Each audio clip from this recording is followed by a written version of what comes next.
Hello, everybody. Okay. I'm Dr. Diana Fishbein. I'm called Denni, and I am from the University of North Carolina and the Frank Porter Graham Child Development Institute. And I'm also the co-director and president of the National Prevention Science Coalition to Improve Lives. And I have also a part-time research position at Penn State University. And so I'm just thrilled to have you here today for our final workshop. And no, this is not the end of our work, but it is really a culmination of everything that we've done so far in this workshop series.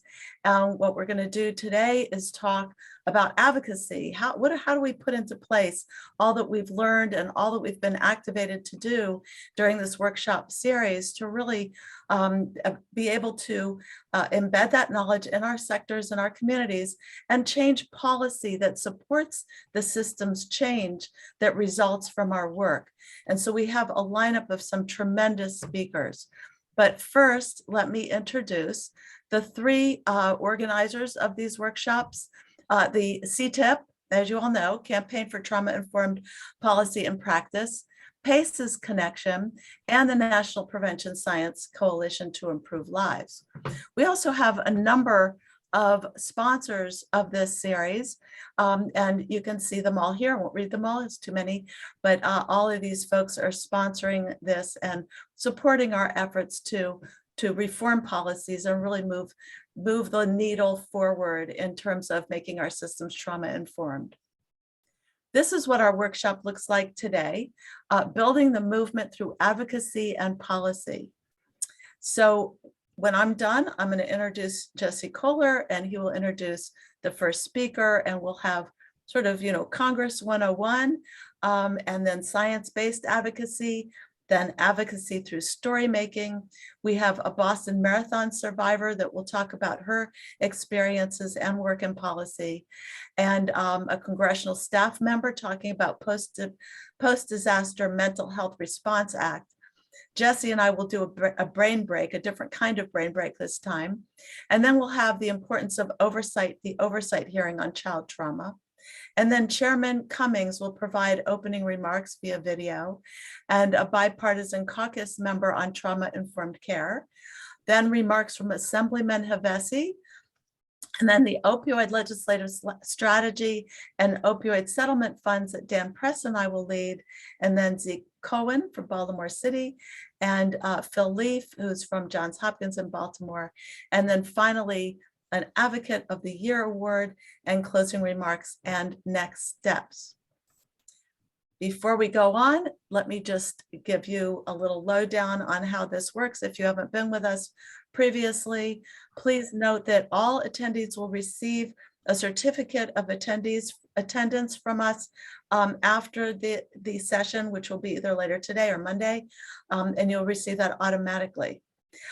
Please do, as you know, exchange with one another in the chat, but please note that we cannot monitor everything that goes in the chat with all these people. It just kind of scrolls by, and so we can't keep track. So if you have a question, please submit the question to the Q&A and not to the chat. Talk with each other in the chat, develop a sense of community, and we will, and always do, take the chat and we identify important comments and resources that have been inserted, and any links and that sort of thing, and we produce a summary. So it is very worthwhile to communicate in the chat regardless. I won't tell you about the invitation link because this is the last session, but do expect an email from us asking you to complete a survey afterwards. Very brief survey so we can evaluate our efforts. And the link is also on our website, as you see here, npscoalition.org. After the panel, there'll be a breakout session, and the link will be provided and can also be found on our website. And those have been really prone to very rousing conversations, so please do join. And then finally, all the recordings, handouts, PowerPoints, websites, and other resources will appear on our website a few days after each workshop, and also a resource site that Jesse will submit to the chat a few times during the session today so that you can be sure and have that on hand. Okay, so I am now going to turn it over to Jesse Kohler, my partner in crime. And he, as you know, is the executive director of CTIPP. So take it away, Jesse.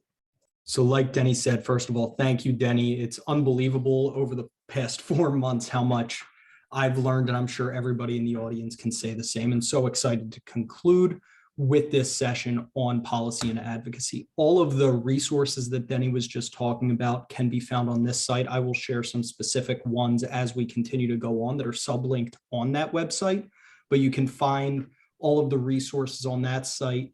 And before I introduce our first speaker, I just want to share that as we talk about policy and advocacy, reminder that the Campaign for Trauma-Informed Policy and Practice invites everybody to join the National Trauma Campaign to lend their voice to our advocacy work. We will talk about some other and have talked about other opportunities to join in CTIPP's programming around policy and practice, but want to make sure that that link is in the chat where you can go sign up as an individual. If you represent an organization, sign up as an organization to join the National Trauma Campaign and lend your voice to our growing national movement. Like Denny said, this is just the beginning, this workshop around building a national movement to prevent trauma and foster resilience.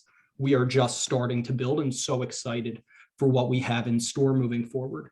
But without any more talking from me, I am very, very happy to introduce CTIPP's Director of Government Affairs, Jen Kurt, who joins us from the Hill. They have tremendous experience in Congress and are going to share that with you today. So Jen, I turn it over to you.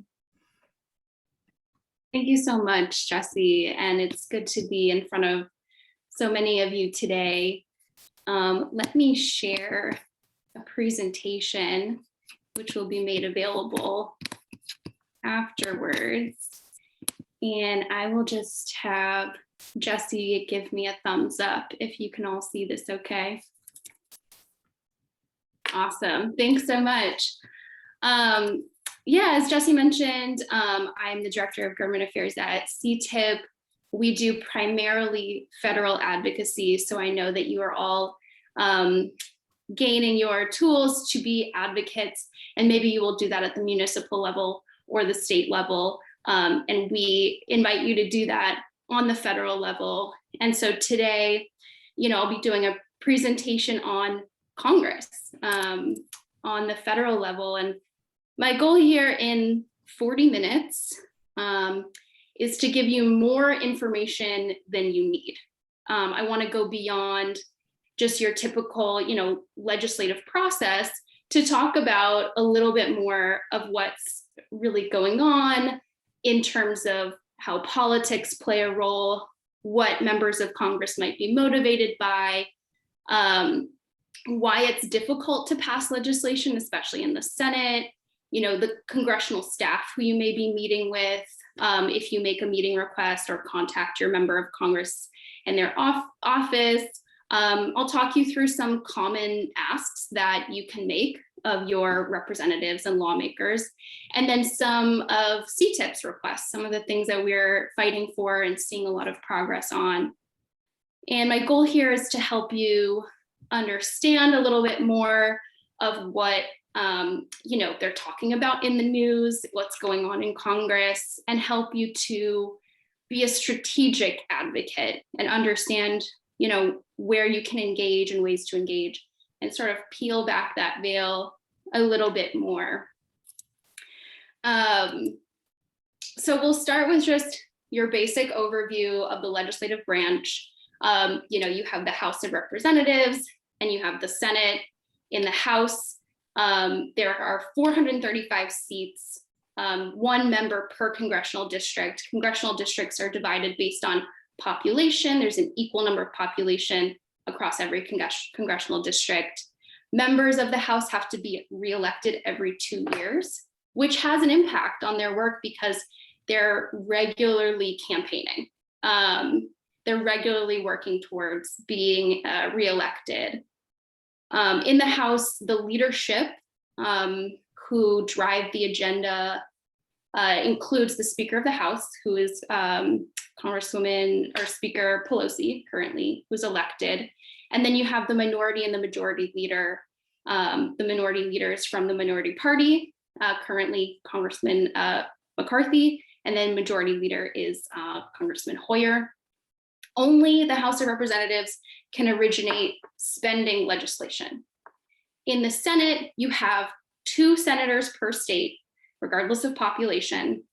They serve 6 terms overlapping, so that gives them a little bit more space between election cycles, between when they're up for re-election and in heavy campaign season.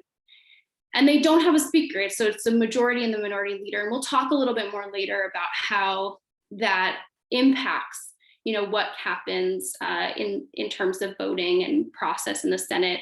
But only the Senate can confirm presidential nominations and approve treaties. And when I say the word members, I'm talking about members of Congress, so that's across both branches. And then if there's a 50-50 tie in the Senate, so there's 50 Democrats, 50 Republicans, the vice president will break the tie, which is why there's currently a Democrat majority in the Senate, because even though there are 50 Democrat senators, 50 Republicans, the vice president is a Democrat. It's very important when we're talking about, any of this, in my opinion, to start with a conversation about politics. There are 2 major parties, Democrats and Republicans. And while there are 2 major parties, each party is not a monolith. So different members of each chamber, even though you're a Democrat, you may feel different on certain policies and positions than other Democrats, and same on the Republican side. And this is not usually because of the personal opinion of the member. It's, the range of policy positions among members of the same party is often because of the politics of their state or district, how Republican leaning or Democrat leaning their constituents are. There's something called the Cook Partisan Voting Index, or the PVI, which is a measure of how strongly a district or state leans towards the Democrat or Republican Party compared to the nation as a whole. This is based on the previous 2 presidential elections. And you can see that spectrum here, right? So a D+25 district is going to be very unlikely that a Republican will ever hold that seat. And then a D+15 state or 12 state, it's very unlikely that a Democrat will ever hold a Senate seat, or in an R+12 state. So when you're advocating to an elected official, it's not just them that needs to be convinced personally, it's their constituents. It matters the makeup of their constituency. Members closer to the middle of the spectrum here are more vulnerable to losing their election to a member of the opposite party. And therefore, the opposite party's campaign ads matter. They're more likely to break with their party, so vote against something that their party cares about. They're more likely to work across party lines, to be seen as pragmatic. They need to raise more money because oftentimes it's whoever has more money wins the election, for better, for worse. And they often get more support from their party leadership. So the more of their bills will be passed than other members of their party. They'll get leadership positions in the party because each goal is to keep the majority. And so these swing seats really matter. And so safer seats, those members such as Congresswoman Ocasio-Cortez, Senator Warren, Senator John Kennedy, they are more likely to introduce those bold, new, less popular ideas and push, the margins a bit. Whereas those members in the middle and more, moderate districts are going to champion popular, non-controversial ideas. And they're going to be opposed to policies that sort of push the boundaries of what's popular. And so, this really has a heavy impact on the rest of what we're going to talk about, because, those members in the middle and the opposite party, even though they're not in power, they really do dictate a lot of what happens. So moving into this next slide, I hope this slide helps explain why an elected official may or may not do what you request of them. And so this is a generalization. The extent to which each lawmaker cares about these things depends on many factors. But I think, one of the things that drives them is helping people, of course. They run for office to help people, and they want to fulfill that, whether that's doing, casework, helping people get in touch with the IRS, or working on policy. The second is representing their diverse constituency well. And so any particular lawmaker represents, people who may have conflicting views. You may have people who really care about climate change, and other people who are afraid to lose their career in oil and gas industry, right? You have teachers, business owners, union workers, property owners, low-income folks. And so, they're trying to represent all these interests well. Then, of course, there's their passions, advancing their own priorities, whether that's often based on their own life experiences or promises they made when they were campaigning. 4 is helping their party to take or keep the majority. When you have the majority of seats in a chamber, that gives you a lot of power. You get to chair the committees, you get to sort of drive the agenda. And number 5, possibly taking on a leadership role in the party. Maybe they want to be a committee chair. So they're interested in improving themselves. They'll make strategic partnerships with other lawmakers and national organizations. And they want to remain on good terms with powerful people in their party if they're looking to rise up in the ranks. Maybe they want to become a leader on a certain new policy area. They want to create a lane for themselves, something that there's a legacy creation and a pride there. And then, of course, most elected officials want to win re-election. And so things that will really matter to them are, positive news coverage, positive interactions with voters, raising money, avoiding negative campaigns. So they may be constantly adjusting course based on polls. They're sensitive to criticism, and they like to do high impact events with swing voters, or as many voters as possible. They really want to get in front of their constituents. I want to move a little bit now into sort of that legislative process. So let's get down to business. What do they actually work on? And one of those things is, of course, the main thing is legislation. Congress has the ability to enact and change laws. Every Congress, which refers to a 2-year period, we're currently in the 117th Congress. Every Congress, more than 10,000 bills are introduced, 10,000. And only about 1 to 3% of those become law. And so not all bills are introduced and are created equal. And they may have different intentions or strategies. And so here are some of the different categories that I created of different types of legislation. The must pass category. So these are bills that you can usually assume will become law because of the consequences should that fail to happen. So there's an annual budget. We'll talk a little bit about that later, but it funds, the federal government, all of the programs within it, state and local government funding streams. It's very important. You can usually assume that will pass once a fiscal year. Then you have the NDAA, which is the annual budget of the Department of Defense. And then certain bills that require reauthorization regularly are in high demand. But even some in this category are struggling to be passed all of a sudden due to some, political tension. Then you have emergency supplementals. So if a major disaster like a hurricane happens, or responding to COVID, or what's happening in Ukraine, Congress may have to pass, spending bills, emergency supplementals to provide some aid. There are then priority packages. So these are packages that might be important to the party that's in charge. So you may have heard about the Build Back Better Act and the bipartisan infrastructure law. So these are packages that the administration, so the president, and Congress will put a lot of weight into trying to get these things done. Then there are messaging or marker bills.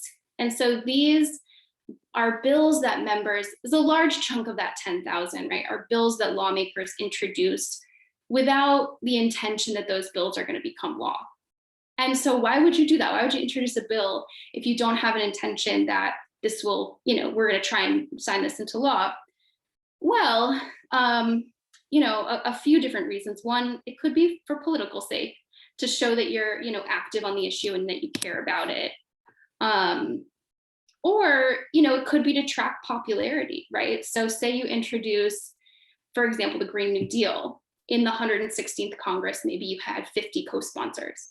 You introduce it again in the 117th, and now you have 75. And so you can start to show gaining momentum for the idea and the policies behind it. And that's useful for a lot of different reasons. And, the more co-sponsors, the more likely that bill, possibly is to become law, because you can demonstrate whether or not it can pass. Usually if somebody co-sponsors a bill, it means that they'll vote yes. And then finally, there are bills that are intended to be provisions for future vehicles. So someone might introduce a bill and they plan to offer it as an amendment in the NDAA next year. I share this sort of timeline on introducing bills to give you a sense of the best ways to engage and give feedback. Only members of Congress can introduce legislation, though sometimes the president or a committee will request that they introduce it. And it starts with the policy idea. Then there is what's called legislative counsel, where there's nonpartisan lawyers who take the bill idea and show you how to create it into legislative text and how to amend the statute and where to do that. And then sometimes the office or the member will solicit feedback from stakeholders. And this is a time when CTIPP will be asked to give technical assistance on a bill to make it more trauma-informed, for example. This is before the bill's even introduced, which is why those relationships with your lawmakers matter. If they don't know you, they can't engage you in these moments. If they're serious about the bill, they may also ask for feedback from the Committee of Jurisdiction. Then sometimes they'll circulate a Dear Colleague letter asking for original co-sponsors on the bill before introduction. Then it'll be, introduced, receives a bill number, and it's referred to the Committee of Jurisdiction for possible further action. Any member of Congress can introduce legislation on any topic. However, members who sit on the Committee of Jurisdiction are best positions to introduce bills that will advance because they have more resources and guidance from the committee staff and the committee members. They can give more input on the agenda of that committee, and they have more knowledge of the chair's priorities. And so let me talk a little bit more about committees then. This is a list of all the committees in the House of Representatives and the committees in the Senate. Each member of Congress will be assigned to, 2 or 3 committees that they'll sit on. The committee is chaired by a member of the majority party, usually the most senior member on the committee, oftentimes, but they are elected. And each of these committees has different jurisdiction, different programs that they oversee. The ones I've starred here are generally considered the most powerful committees because of the amount of money that they have jurisdiction over, the types of programs they have jurisdiction over, and the programs and policies that they manage. So when a bill is referred to a committee, it can, maybe it'll get a hearing, which is when experts are invited out to give their opinion on a topic. Experts in favor and opposed to the proposal can weigh in. And then if you're lucky, the bill will get a markup. So in order for the bill to advance to the House floor or the Senate floor, typically it has to be passed out of the Committee of Jurisdiction. So markups are when other members on the committee can offer amendments and then they take a vote on it. This is often when a lot of lobbyists get involved because it's sort of one of the last opportunities to change the bill before it advances and gets a floor vote. Um, Here's a quick review of the legislative process. You can sort of find this online a little bit. I mean, the simplest way to get a bill passed is one chamber, the bill gets introduced, it passes committee markup, it gets a floor vote, and then the next chamber passes the exact same bill, and then the president signs it. This process usually happens with the least controversial bills that have, a lot of support, bipartisan support, because they can pass the House of Representatives with 2/3 majority and pass the Senate unanimously. Oftentimes with more controversial legislation, there'll be a longer process where a conference is required. So the annual appropriations bill, for example, one chamber will introduce it, they'll mark it up, they'll vote on it. Another chamber will introduce their own version of the bill, which is different. And then they'll go through the process. And then sometimes there's a formal conference process where members of each party and each chamber are appointed to a conference committee that's temporary. They try and come to a common ground if possible. If they are able to find a compromise, that's the version that will then be passed out of both chambers. How am I doing on time? Not too bad. So let's talk a little bit about how what happens if a bill does get, how does a bill get a vote in each chamber? And there are different rules for the House and for the Senate. The short version here is it's much more difficult to pass legislation in the Senate than in the House because of something called the filibuster, which you may have heard about. So I'm happy to go into a little bit of detail about it. But in the House, the Speaker of the House and the Majority Leader, so the party with the most members in the House, decide the floor calendar. So they decide, which bills get a vote on the floor. There's a few options. One, you can pass it under suspension of the rules, which means you need 2/3 majority to pass it. You can pass like 30 of these a week. These move through pretty fast if they have the support that they need. You can pass a bill with unanimous consent, or you can pass a bill under a special rule which just needs a simple majority. And then, there's often debate, amendments, things like that. They'll pass about 1 to 3 of these per session week. Session just means like there are certain weeks where the members of Congress are in DC voting, and there are certain weeks when the members are in recess back in their districts, work, face to face with constituents. In the Senate, it's much more difficult to bring a bill to the floor because it requires the Senate to agree to do that. And so you either need unanimous support, so all senators agree that this bill should get a vote, or you need a simple majority. So the filibuster is essentially where 60% or 60 senators need to agree that the bill should get a vote, right? And so the Senate rules have no limit on debate time. And to end debate time and actually vote on something, a member has to file cloture, and then they need 60 votes to get that to the final vote. And so, it's rare that one party has more, 60 senators. And so that means that in order for a bill to get a vote in the Senate, it either has to have unanimous support or 60 senators, meaning it has to be bipartisan. So partisan bills rarely make it through the Senate. The process of passing a bill in the Senate can require a week. It takes significantly longer.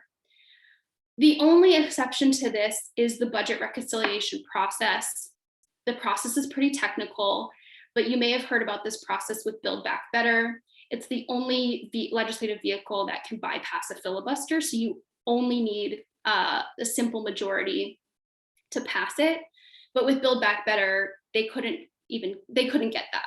So they would need all Democrats to support it, for example, and they couldn't get there. And so that's the sticking point with Build Back Better so far.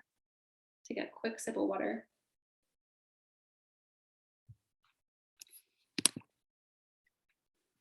The annual appropriations process, I just want to take a moment to talk about this. So this is one of the must pass bills, and it shouldn't be overlooked as an advocate of a way to try and advance your own priorities and shape the what gets funded.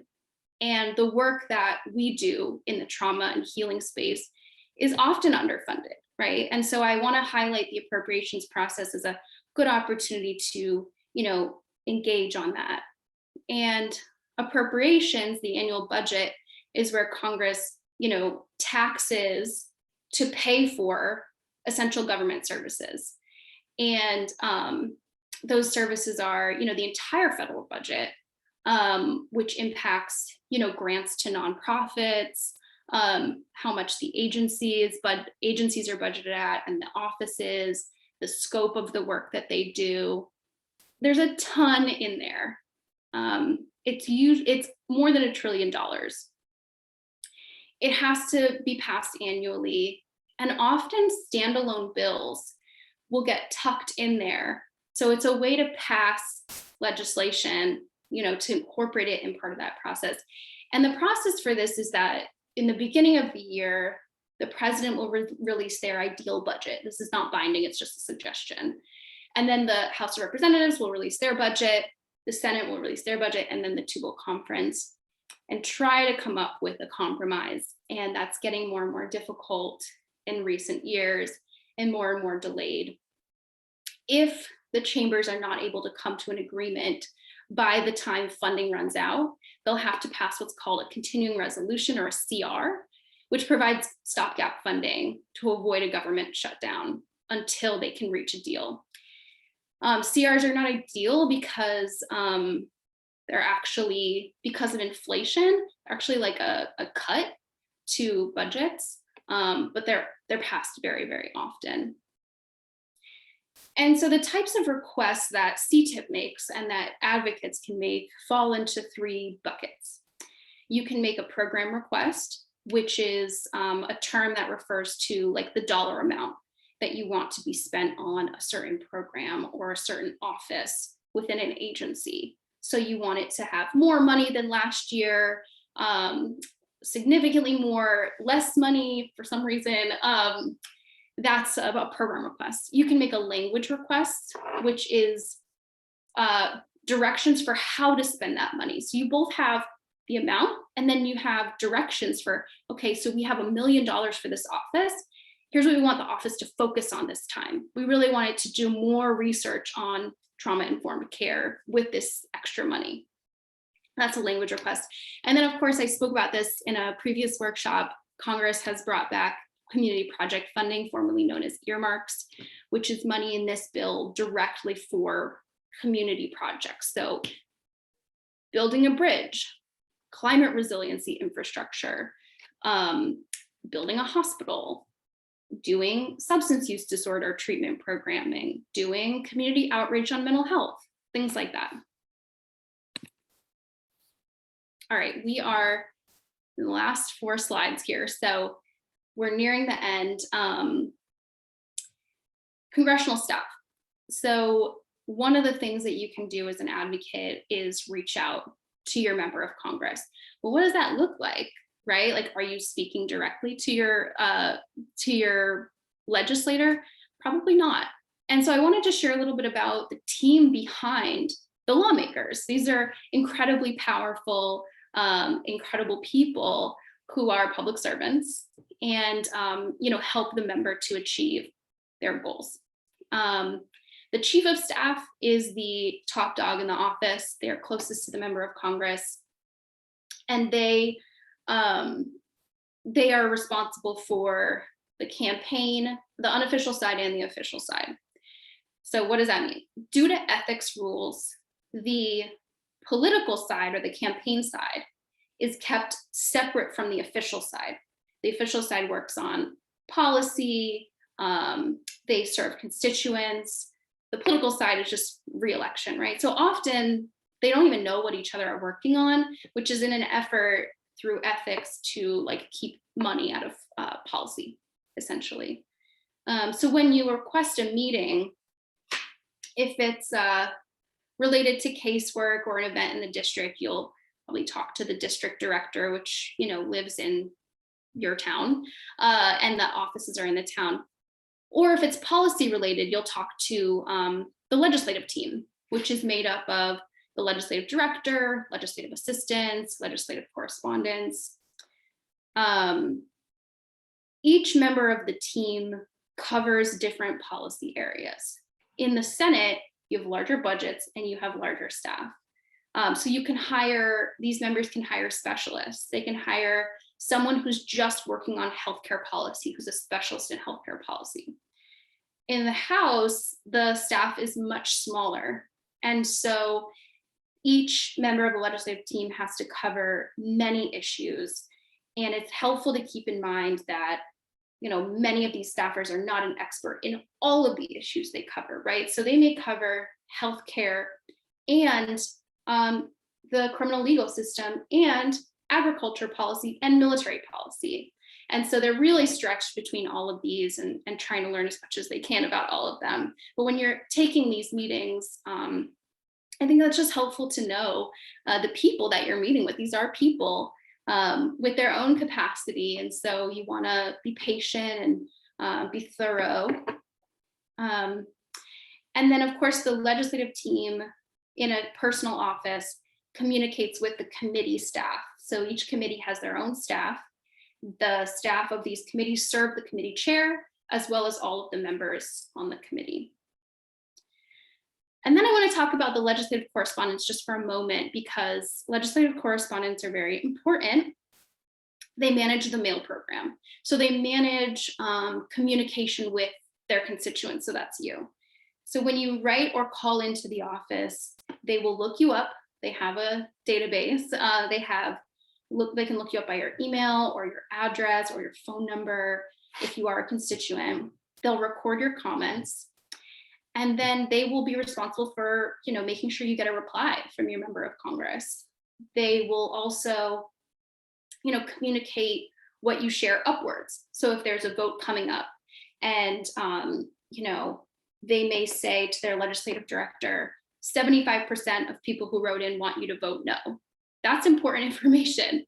And so they're responsible for communicating that. If you share an idea, they will then, share that with whoever on the legislative team handles that issue or might be interested in that. If you call in and ask for a callback, so you're like, I'm really interested in hearing your position on this trauma-related bill, can you call me back? The person in the office who handles that issue, so not necessarily the legislative correspondent, but the legislative staffer may give you a call back and talk you through that. That's something that you can ask for. Okay, so Congress has the power to make and change laws, but the president has veto power. So there's a real incentive for Congress and the president, the executive branch, the legislative branch, to work together. Veto power can only be overridden with 2/3 vote in both chambers. And so even if both chambers of Congress pass a bill, the president can, can veto it. So the president and Congress sort of like work together in a bit of a flow. If things are functional, like there's a bit of collaboration there, but sometimes it can be kind of hostile, as you've seen on the news, depending on, what's going on and where the parties are and things like that. But the president communicates with Congress through occasional meetings with members of Congress, usually leadership or those vulnerable members that we talked about earlier, or member chairs of committees. The president, shares that annual budget proposal. This is what I think Congress should spend our money on.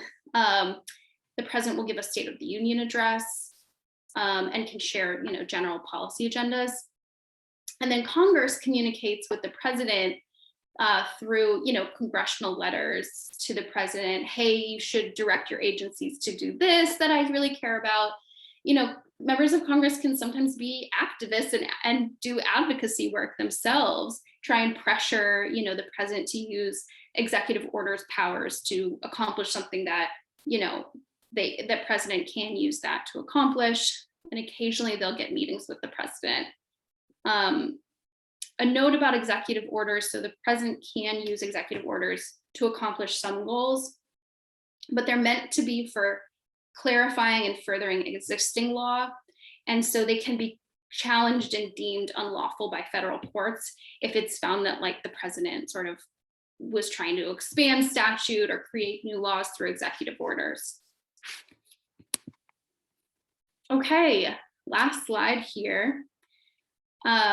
So as you're thinking about advocacy, reaching out to your elected officials, I wanted to give you a bit of a menu of things that you can advocate for. What are some common requests that policymakers get? And so you can, if you're monitoring what legislation is coming up for a vote, either in a committee or on the House floor, you can ask them to vote yes or no on the legislation or on any of the amendments. You can ask them to give a speech, to attend an event that you're hosting. Again, they're more likely to attend events with constituents and many constituents. You can ask them for a meeting. You may end up meeting with their legislative staff, but the legislative staff are excellent as well. Good use of time too. You can ask them to co-sponsor a bill that's already been introduced to help that bill, gain steam and momentum and popularity. You can ask them to join a caucus. A caucus is not a committee. A caucus is kind of like a working group that are trying to explore and further expertise on a new, area. You can ask them to introduce a bill or find a legislative fix to a problem, support a request in the appropriations bill, or, to speak out in support of or against an issue. So, X university, we're striking, can you support our strike for, our rights, at the university, right? And so given all that I sort of covered in this presentation around wanting to make requests that are attractive politically, that build coalition, that are, maybe some that shape the narrative and are, furthering a message, and others that are, have bipartisan support and might pass. At CTIPP, we really try and create balanced requests that fulfill a spectrum of goals around raising the profile for the issues that our advocate network really care about, while also, wanting immediate progress on some other things. So some of the things that we make requests for when we talk to members of Congress is to co-sponsor a bill called the Post-Disaster Mental Health Response Act. This is a great bill we'll talk a little bit more about later. So this is introduced in the House and the Senate. So House members can co-sponsor it, Senate members can co-sponsor it as well. There's a bill called the Rise from Trauma Act that we ask senators to co-sponsor. We'll ask them to join the House Bipartisan Trauma-Informed Care Caucus. CTIPP helped lead an effort to advocate for $1 billion for school-based mental health professionals and trauma-informed schools in the FY23 appropriations bill, which is being worked on right now for the next fiscal year. And we'll ask them to attend events. Like today, we have a couple of members of Congress who later are going to provide some remarks as well. So hopefully this is more information than you needed. We want to equip you with all the tools, tips, tricks, insider knowledge that we can to sort of demystify what's happening in Washington, D.C. on an ongoing basis. I wanted to remind or let you know, or remind people who already know, that I hold office hours every Monday from 12 to 2 p.m. Eastern. I'm happy to answer any questions that anyone has about what's going on in DC, advice on what to advocate for. Anything is on the table really when it comes to policy and federal advocacy. And so, I'll put my email in the chat and welcome anyone to come out and chat with me a little bit more on this. But that concludes my presentation on Congress. And let me stop sharing my screen. Next, we are going to hear from Dr. John Roman. So let me pass the mic here. Dr. Roman is from Newark University of Chicago. He is the co-director of the National Prevention Science Coalition to Improve Lives.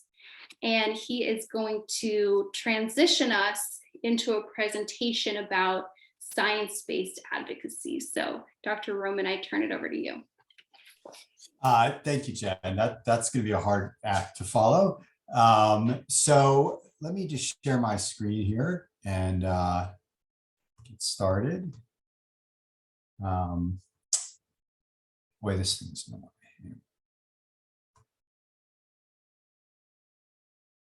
I think I would know how to do this, having done this a million times. Pardon me 1 sec. So I am a senior fellow at, can you all see that?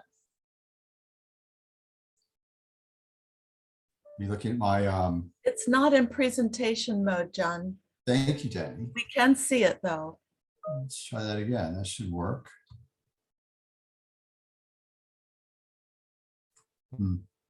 Any quick thoughts? Anybody really good at this? It looks like it's buffering, like it's just taking a little bit to load. There you go. All Yeah, right. we're good now, And then John. you can see the second slide. I think you're getting closer. Still the same. It's just a delay. I think it's just a delay. Are you seeing the presenter notes? You've seen the whole thing. We just, it's not in presentation mode, but we do not see the next slide.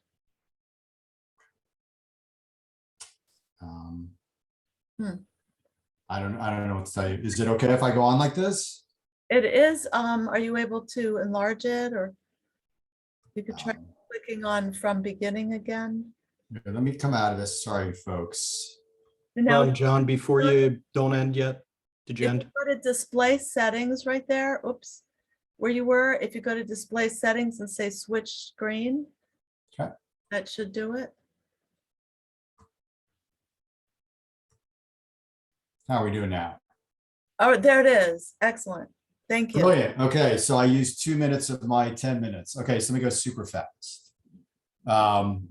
So I'm a senior fellow at Newark at the University of Chicago, and the co-director with Denny, whose voice you just heard, and you saw earlier, at the National Prevention Science Coalition to Improve Lives.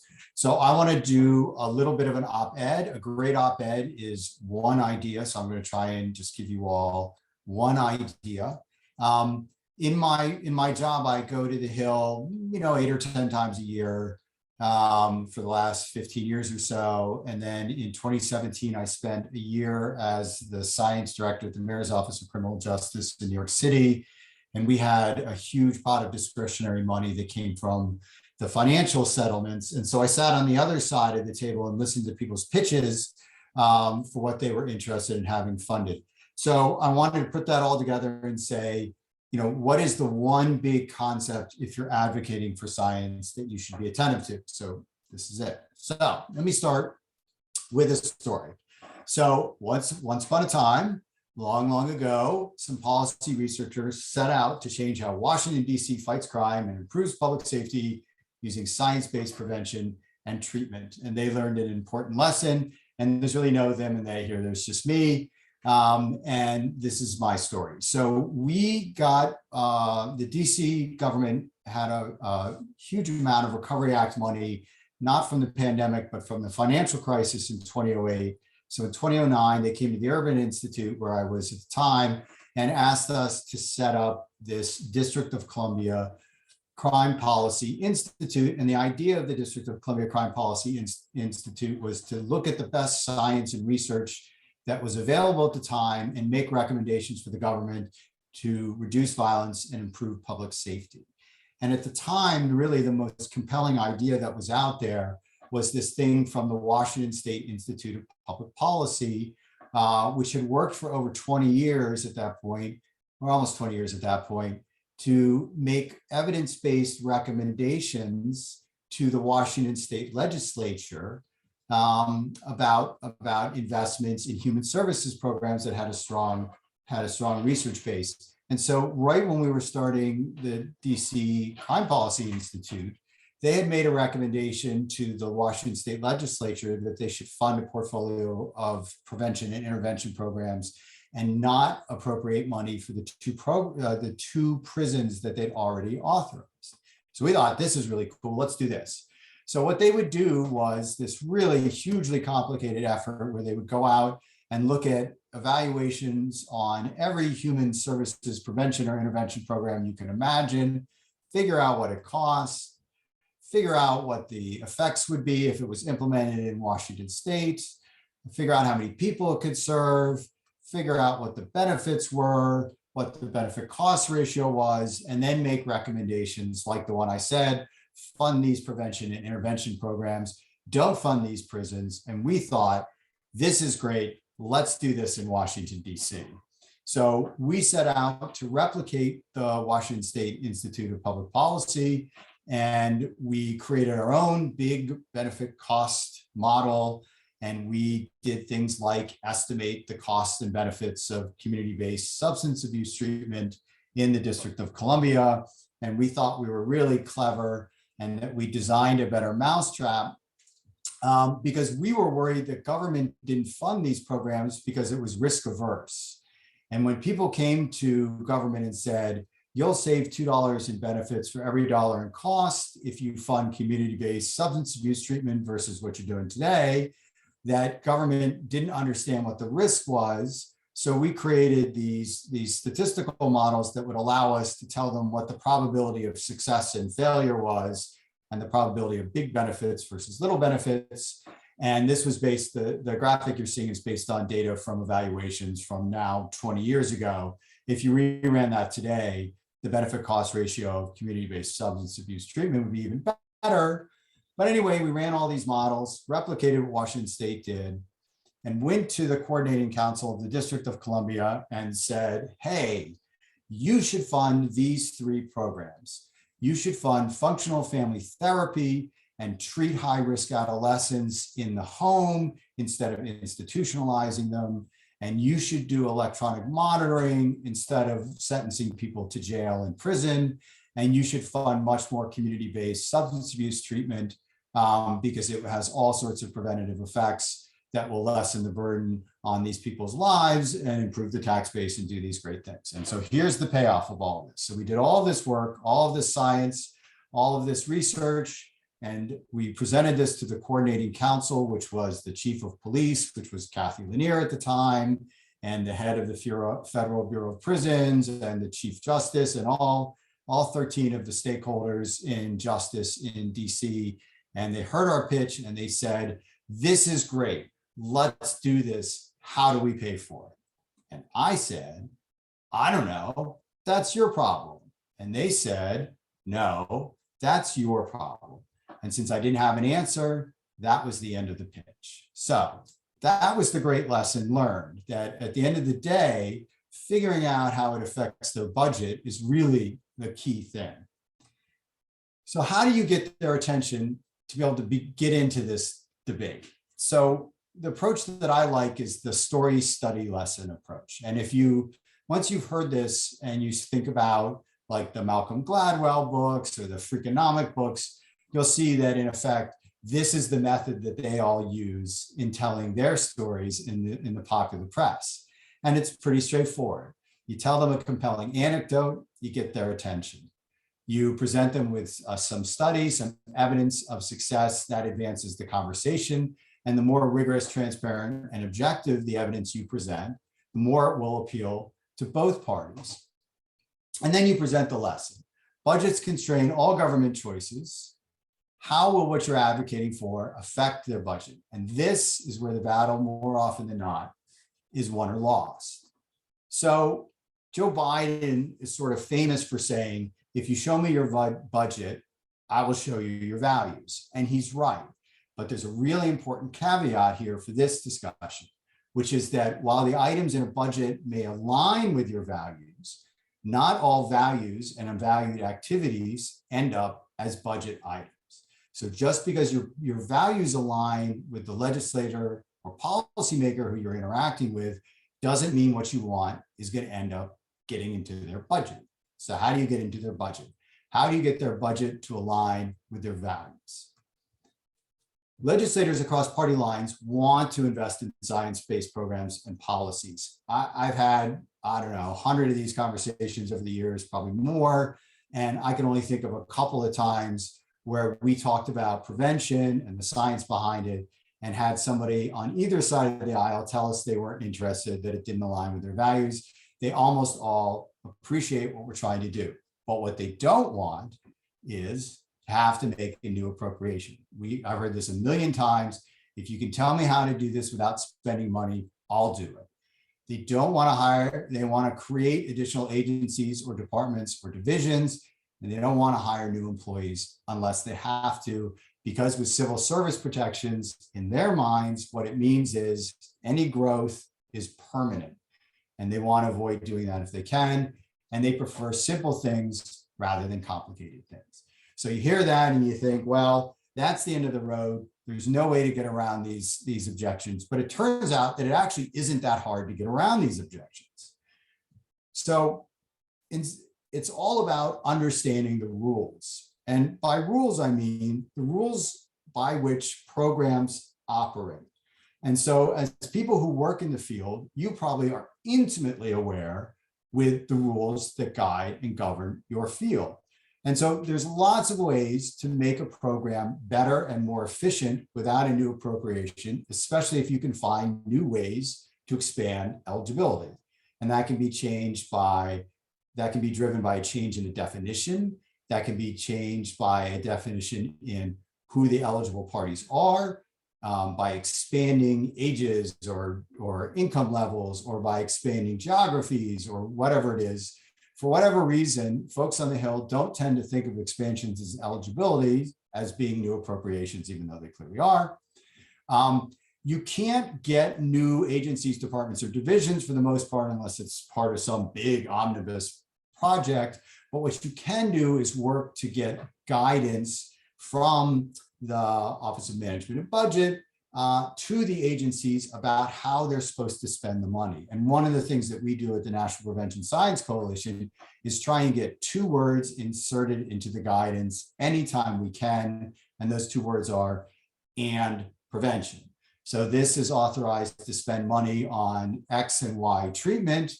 And we want to get the words X and Y treatment and prevention inserted into the guidance. So when the agencies get this funding and get the guidance, they're thinking about how to include prevention. And complication is overcome with simplicity. And just to wrap up, here's the example. A lot of you all are probably familiar with the Pay for Success movement and social impact bonds that was really big last decade. And this is a visual model of how that project was designed and intended to work. So you don't have to read all of the text in this to understand that it's enormously complicated, that if this is your vision for answering the question of the coordinating council, how will I pay for this through a social impact bond with this incredibly complex architecture, that probably doesn't get you anywhere. So we spent several years sort of working on this project around a new version of social impact bonds, something we call a prevention authority. I won't get into it, but the vision for that project looks like this. It's infinitely simpler, and it's not just simpler in the way it's presented to Congress and stakeholders and policymakers. It's actually simpler in the way that it operates, and that makes it more palatable for everybody. Anyway, that's my op-ed. I appreciate having the chance to talk to you. My email is there, roman-john@norc.org. Twitter, of course, for as long as Elon Musk allows it. And I really appreciate your time. So with that, I will hand it off. I'll hand it off. Jen appeared, so I'm going to hand it off back to Jen and say thank you very much. Thank you so much, Dr. Roman. Always appreciate a Twitter joke. This is the right audience. Thank you so much. I have the pleasure of handing the mic over to my colleague, the incredible Whitney Maris, who is the Director of Trauma-Informed Practice and Systems Change Transformation at CTIPP.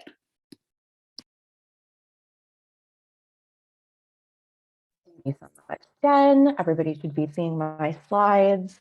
Hello, everyone. It is such a pleasure and a humbling experience to be in community with you today, to spend a bit of time building on the amazing knowledge presented thus far by talking about using storytelling to promote social change in your advocacy efforts, and how apt that Dr. Roman began with a story and really uplifted a fabulous framework to think about.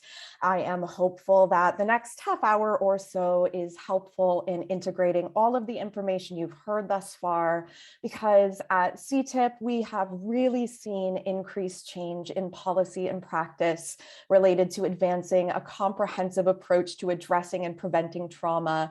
And we attribute a good deal of this to the power of advocates sharing their values-based stories that disrupt the dominant discourse and activate policymakers around a shared vision of a preferred future. And so it's my best hope that each of you will emerge with some considerations for what you might do to build upon and possibly become even more effective in what you're already doing to advance this important work. And I am going to drop a link to my slides in the chat, just in case you would like to save them yourself or follow along. So let's get started. And to begin, I am just going to invite you to just take one moment to pause and consider, what do you first think of when you hear the terms story and storytelling? And for some, it might be parables about life and its lessons passed on orally through the generations. For others, it may be more fantastical thoughts, maybe involving, epic voyages or dragons or unicorns. And others yet may think about the true stories that make up fact records from past historical eras that we use to learn as we continue to evolve as people. The point is that there are so many different possible images and thoughts that could be evoked by these terms. And whatever each of you has conjured when I prompted that thought likely speaks to the way that you've experienced and truly been personally shaped by story.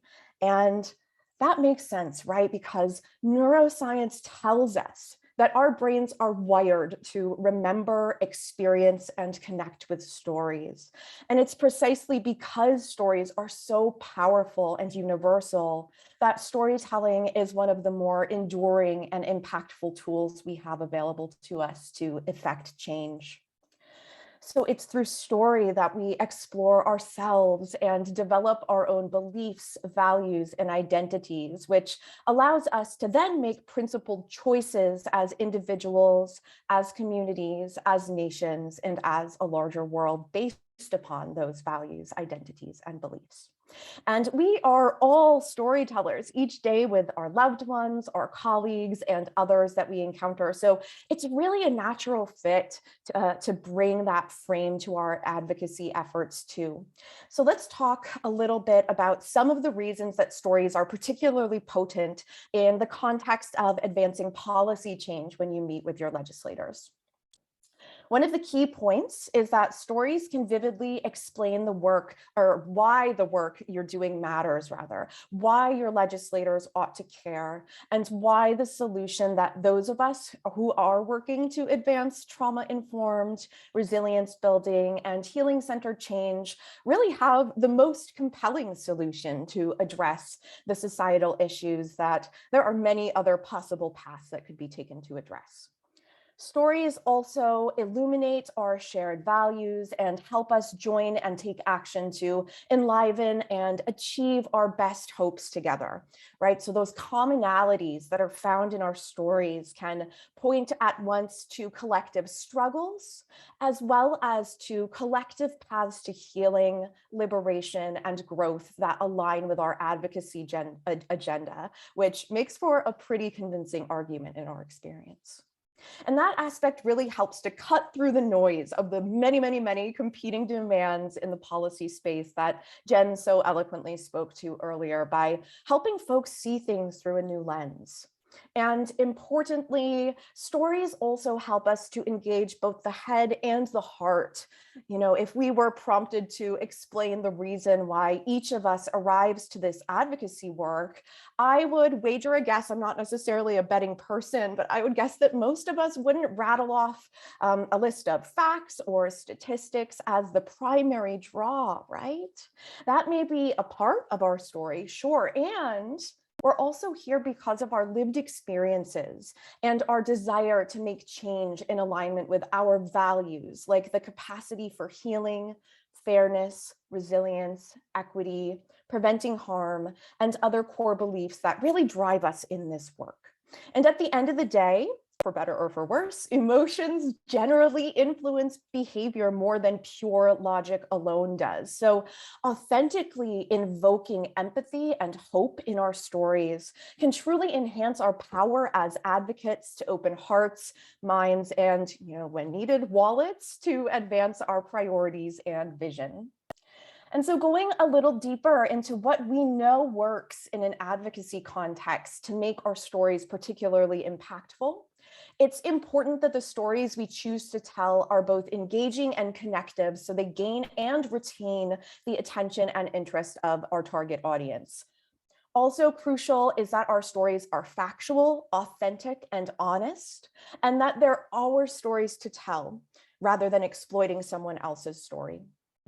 Additionally, considering the standards of professional communication is certainly important when interfacing with policymakers, but that doesn't necessarily mean that we have to be super academic to be taken seriously, right? So in fact, it's particularly important to translate evidence such that it is really accessible and understandable, because most policymakers and stakeholders that you are in front of are not experts on your issue. And as my fabulous colleague Jen emphasized earlier, legislators and their staffers, are expected to know a little bit about a lot of topics. There were long lists of different topics that they could be presented and have to be relatively proficient in discussing. So they're not likely to be experts in the science of trauma, adversity, and the ways that those aspects inextricably connect to some of the societal issues that they're committed to working towards solving. So it's important to be really intentional about keeping explanations and language clear and simple and heartfelt and as jargon-free as possible. This space has a whole lot of acronyms, a lot of jargon, because we want to make it easier for legislators and their staff to really connect with and relate to the happenings of your story. You may be familiar with Ira Glass. He's a prolific radio broadcast personality, in case you're not. And he has famously said that everything is more compelling when you talk like a human being, when you talk like yourself. And that's solid advice to consider when advocating to your representatives. On a similar note, keeping things succinct yet impactful is another consideration to keep in mind. The legislators and staffers that you'll be speaking with are busy, and they may be mired by any number of other internal or external competing demands for their attention. Another useful tip to maximize impact is to use language as a tool to stay solution-focused rather than problem-oriented, because this lens tends to be more effective to really evoke hope and possibility toward change, such that your legislator can begin to see a path forward where they themselves can be the hero of the story. And finally, since the purpose of storytelling and advocacy work is to generate momentum toward change, presenting a call to action that your advocacy targets are engaged by, so that they know what's expected of them rather, and how they fit into your solution that you're proposing is essential. And I think Jen did a really superb job earlier of demonstrating some of the possible asks that you could make and how that might look different depending on your role, your goal, and your legislator's positionality. So These are some more just generalized considerations about how to maximize the impact of your story. And we are going to discuss a framework that's really fabulous that integrates all of these considerations in a bit. But before we get to those details, let's talk a little bit about the importance of not just considering your own frame of reference, but also thinking about the significance of understanding the characteristics and values of your legislators, because an important lesson learned by many enthusiastic advocates is that we must start where our target audience actually is at, and not where we think they ought to be, where we might wish they were, or where we want them to eventually be, right? And this slide has some considerations to help you just get a sense of what might be helpful information to determine how you might shape the way you tell your story when you're meeting with legislators. So first, finding information on how often they've written or supported measures that relate to topics that are relevant to addressing, healing, and preventing trauma and adversity will absolutely help illuminate common ground to build on. And remember that your representatives don't explicitly maybe have an established history on your issues in every case, right? It might not be something where there's something that is exactly on target, but you may still be able to find places of alignment with issues that we know to be connected to trauma, like involvement with housing policy or prioritizing improvement in child and family serving systems. Policymakers may truly not have learned yet about these connections. What an opportunity for you to illuminate that for them, right? And those points of alignment can be an inroad for you to get them on board with trauma-informed solutions to these common issues that you both care about and are doing your part to address. And of course, depending on your policymaker's perspective, you may also really not see much of any alignment when it comes to policy that they tend to support. And while that on its face might be discouraging, I would really encourage you to not write anyone off simply because it seems like they might oppose your solutions or because of party affiliation or other preconceived notions. It is so helpful to look beyond voting history to who the human in front of you, behind the title, behind the R or the D or the I or whatever really is.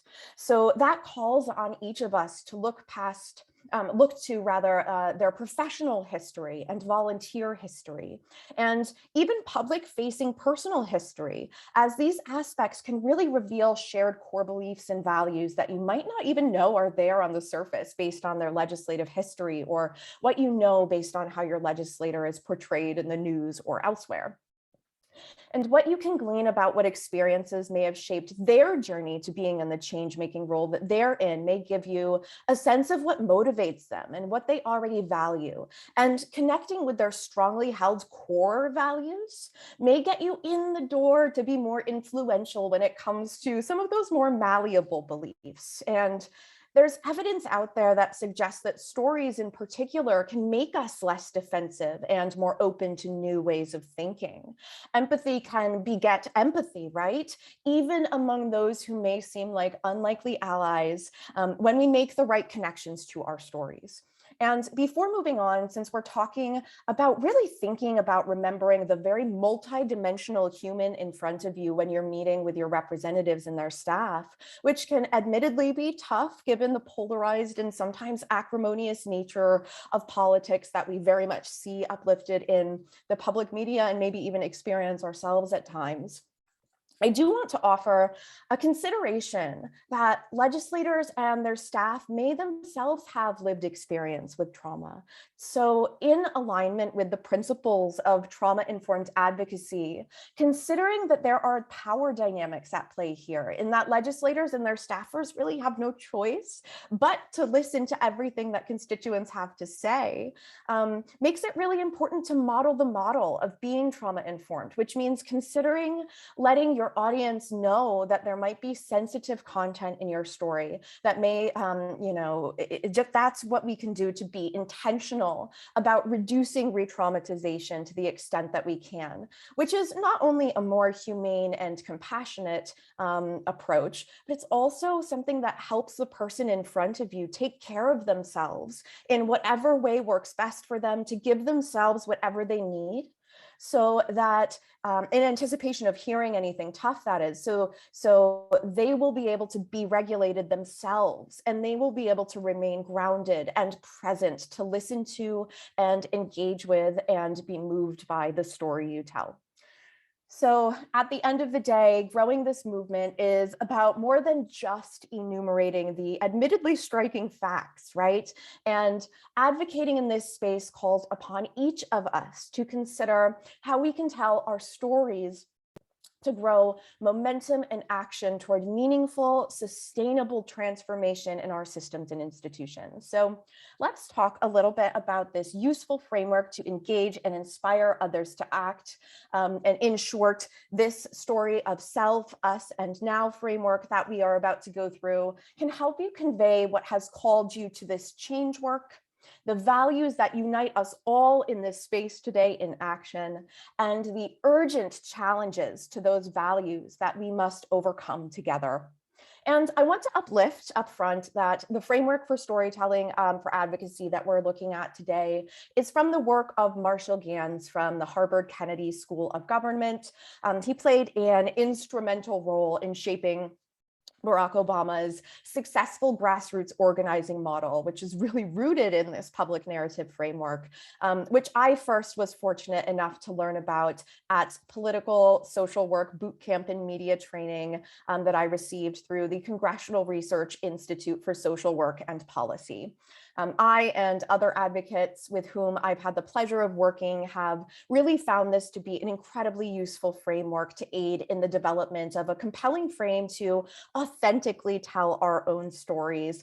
And it's my best hope today that it gets each of you thinking about maximizing your story's advocacy impact too. And before we go into the details, I do want to acknowledge that your story is your story, and no one knows your story better than you do. You are the expert of you, and this isn't about changing any of the key details of your story. It's really about framing your authentic, true story in an immersive way that will have the greatest advocacy impact. So with that said, the sequence you see on this slide, challenge, choice, and outcome, is interwoven throughout each element that we're about to explore. And at a high level, the story begins with a challenge to the status quo.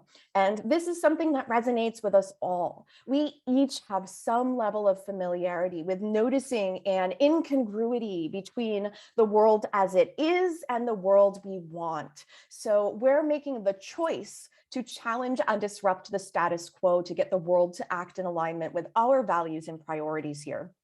And through this storytelling framework, we can use this emotional tension of the world now versus what both ourselves and our audience, based on what we already know about them, believe the world ought to be, to help our representatives connect with our story, as well as to create a context of empowerment and realistic hope toward action. And the choice to act in this way will yield an outcome, which is essentially what we've learned, or the meaning or the moral of the story.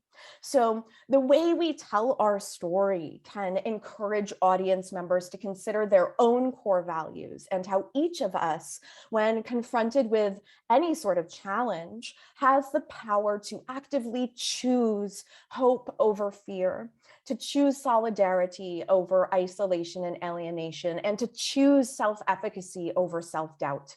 And framing the story in this way can generate an emotional resonance that can bring legislators to really identify with the protagonist in the story that we tell. So as the research supports, by hearing about someone else's courageous choice to make change in the face of a challenge, our audience is more likely to feel inspired and empowered to act themselves. So let's take a look at each of the three components of Gans's framework.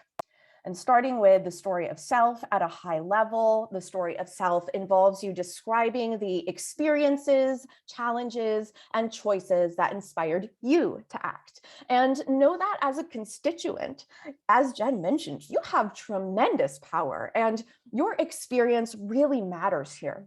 And so it's important to illuminate the choice points during those moments in our lives where, in the face of uncertainty and challenge, we make that intentional choice to act in alignment with our values, even when it's really tough to do that.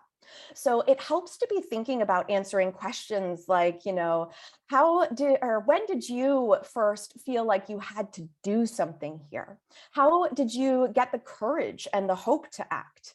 What are your lessons learned? So in sum, this part of the story helps us to use the universality of the experience of arriving at those kinds of choice points to really demonstrate that each of us can have a role to play in meeting challenging moments with action rather than turning away or being inhibited by the barriers before us.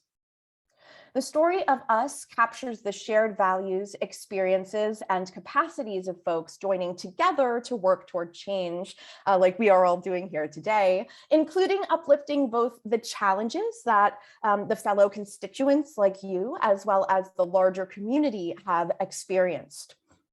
And along with those moments of success and resilience that have already been achieved in the movement, I want to uplift that piece too. All of these aspects can help open our policymakers' eyes to the real tangible progress that's already underway, and can also illuminate a sense of hope and possibility that really underpins our vision of a preferred future. So this is another place where that information gathering we talked about on the Know Your Audience slide will be particularly valuable, as you can really shine a spotlight on the common ground that you have, and you can create a sense of unity around the desire to build on this amazing work already being done to shape the world to be more trauma-informed, to be healthier, and to be more resilient. And the story of now outlines the current challenges that lie before us in a way that really presents a vision for change and conveys that a specific potential positive outcome is absolutely within reach if and only if your audience, so your legislators, join the effort to transform the world. And a part of this is highlighting the urgency of the situation, which means demonstrating how the world out there is not as it should be based on our deeply held shared values. So summoning your audience to make the deliberate choice themselves to take concrete next steps to bring about change comes with you framing the stories of self and us in an effective way that engages your legislators, and also to make your ask based on the urgency of now. So in sum, this framework taken together is basically, here's the challenge, here's how I'm involved, here's how it's relevant to you and how our fellow community members, i.e. your constituents, are impacted. And here's a solution for action grounded in a realistic sense of hope to make a meaningful impact with your help.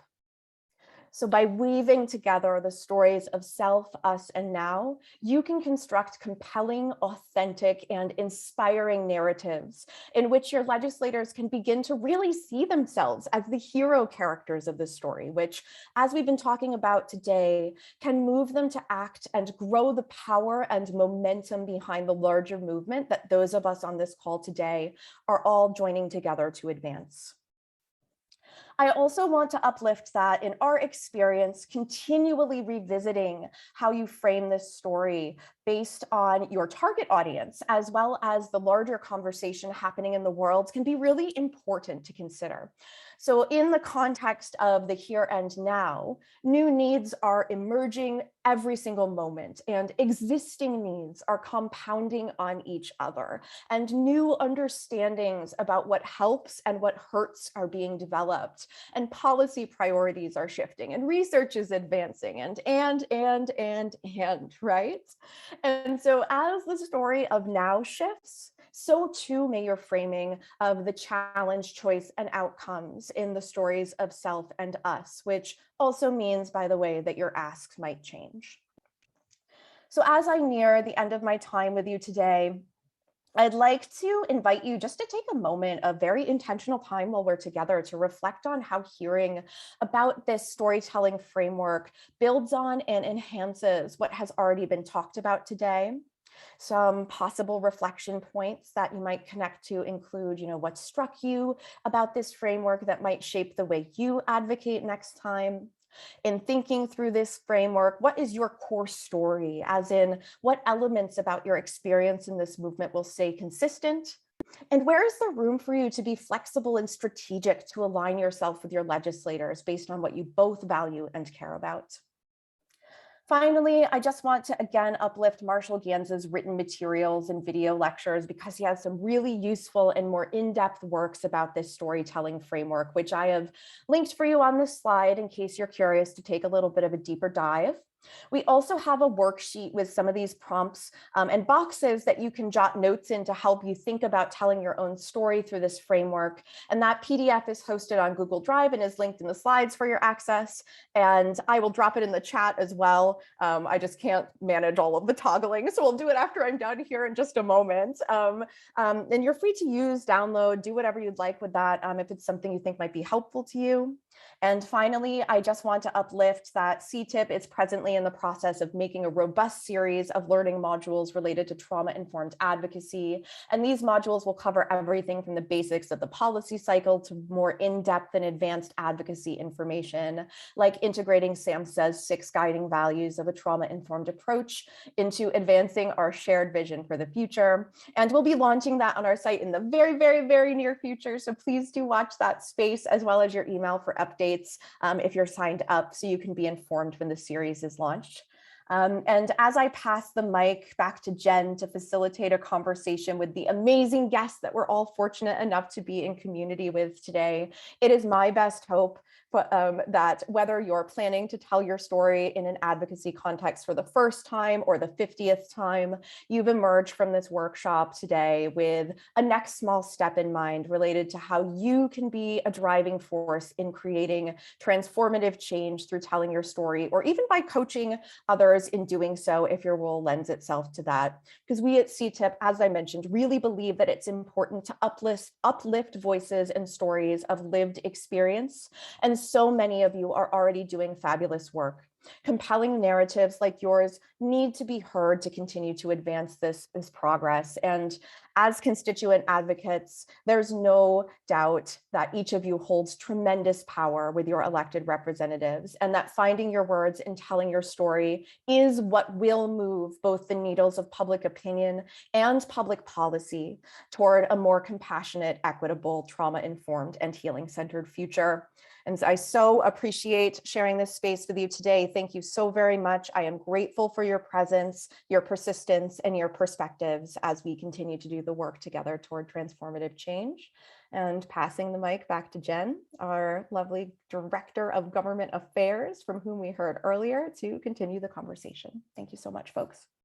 Thank you so much, Whitney. Really excited for the world to see those advocacy modules that you've put together and put those to good use.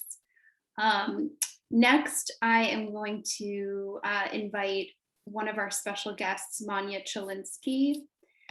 Manya is a communications specialist, survivor, and entrepreneur who uses her experience as a survivor of the Boston Marathon bombing to help others understand the importance of trauma-sensitive leadership and recognizing the psychological impacts of violence. She's also on the board of NAMI Massachusetts, is a commissioner with the Massachusetts Regional Commission on Women. Manya is also a constituent of the member of Congress who I worked for most recently.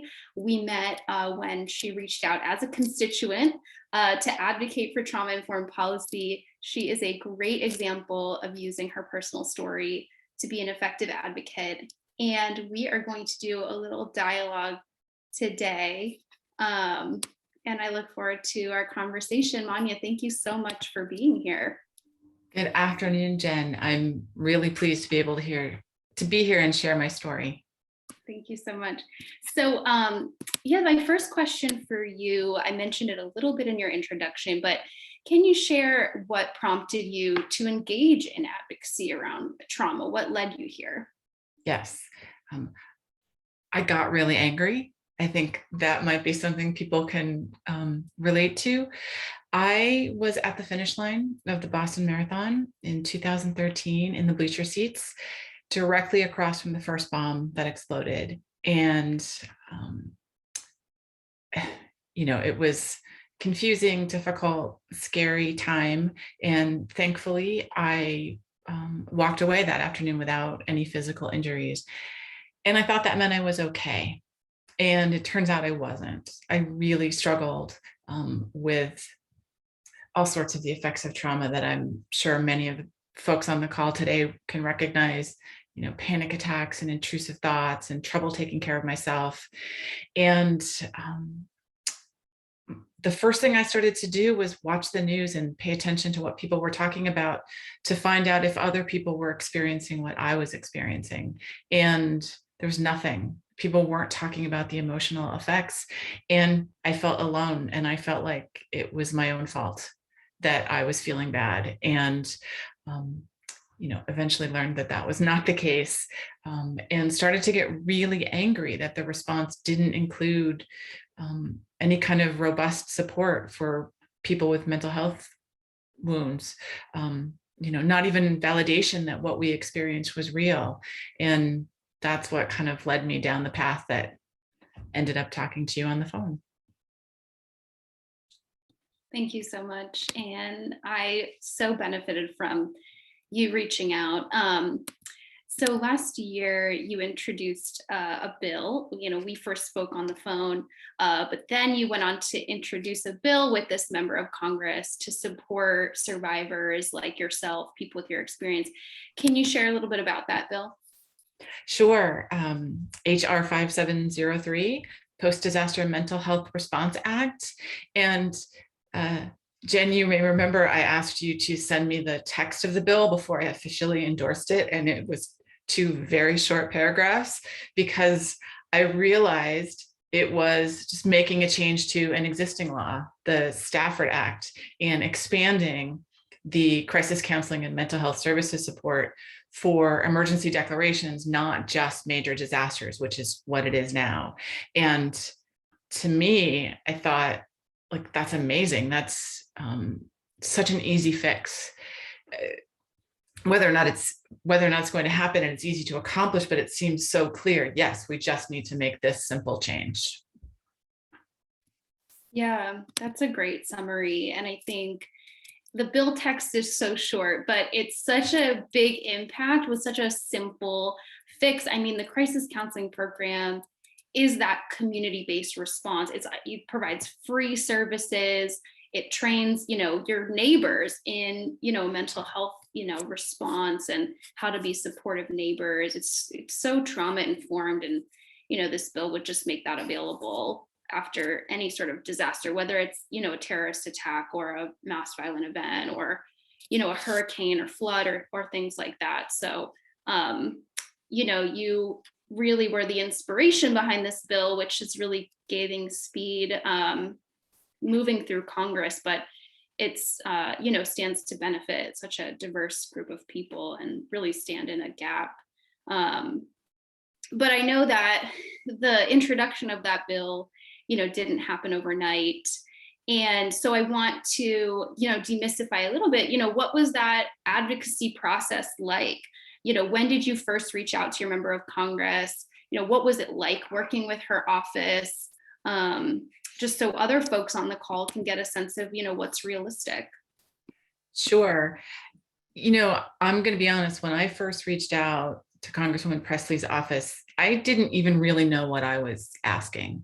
I just knew things had to change. And I felt like I have this story and it's important to tell. And I know that I'm just the tip of the iceberg of people with similar kinds of stories. So it was the summer of 2019 when I reached out to the Congresswoman's office. She had recently, at that time, held some hearings on childhood trauma. And so I, being a constituent, I knew a little bit about her, but I also knew that trauma was clearly on her agenda. So I reached out, I called the office, and was referred to a staff member. And, we had some back and forth over a few months and met in person at the district office and had lots of conversations. And so that was the end of 2019. And then COVID hit and I dropped everything. And it was probably about a year, I guess it was, early 2021 when I got back into thinking about this is an effort that I can make. And at the time I reached back out to the office, the original staff member wasn't available to help.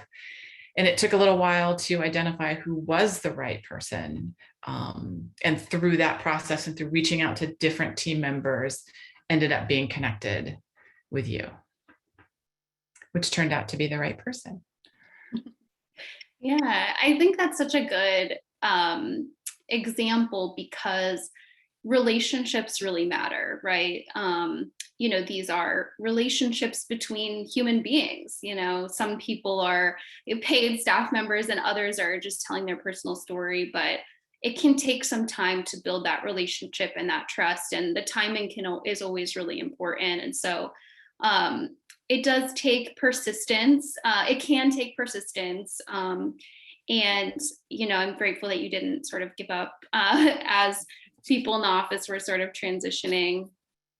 But since the introduction of the bill, you've been asked to do interviews about the bill, co-author op-eds about the bill. You've appeared in some press articles. How do you manage to continue to tell your story of a really traumatic event while also taking care of yourself and avoiding that re-traumatization? Thank you for asking that. And I definitely do a lot of compartmentalizing when I'm talking and thinking about this issue. I've done a lot of work on my own healing, and I am sort of able to do some of that, but I do plan a lot of self-care and, just things to take care of myself, whether that is, going for a long walk, either before or after, maybe I have one of these conversations, or, taking myself out to dinner, or I guess in this case, ordering in for dinner, just kind of taking some of the pressure off myself. And I also admit I don't always do a good job of it. There are times when something will happen, or we'll be having a conversation, and when it's all over, I am just overwhelmed and spent, and then realize, oh, I needed to do a little bit a better job thinking how I could take care of myself. So it's a little bit of a learning experience for me. I mean, this whole thing has been a learning experience, but learning how to take care of myself, talking about this difficult subject, and trying to sort of maintain realistic expectations.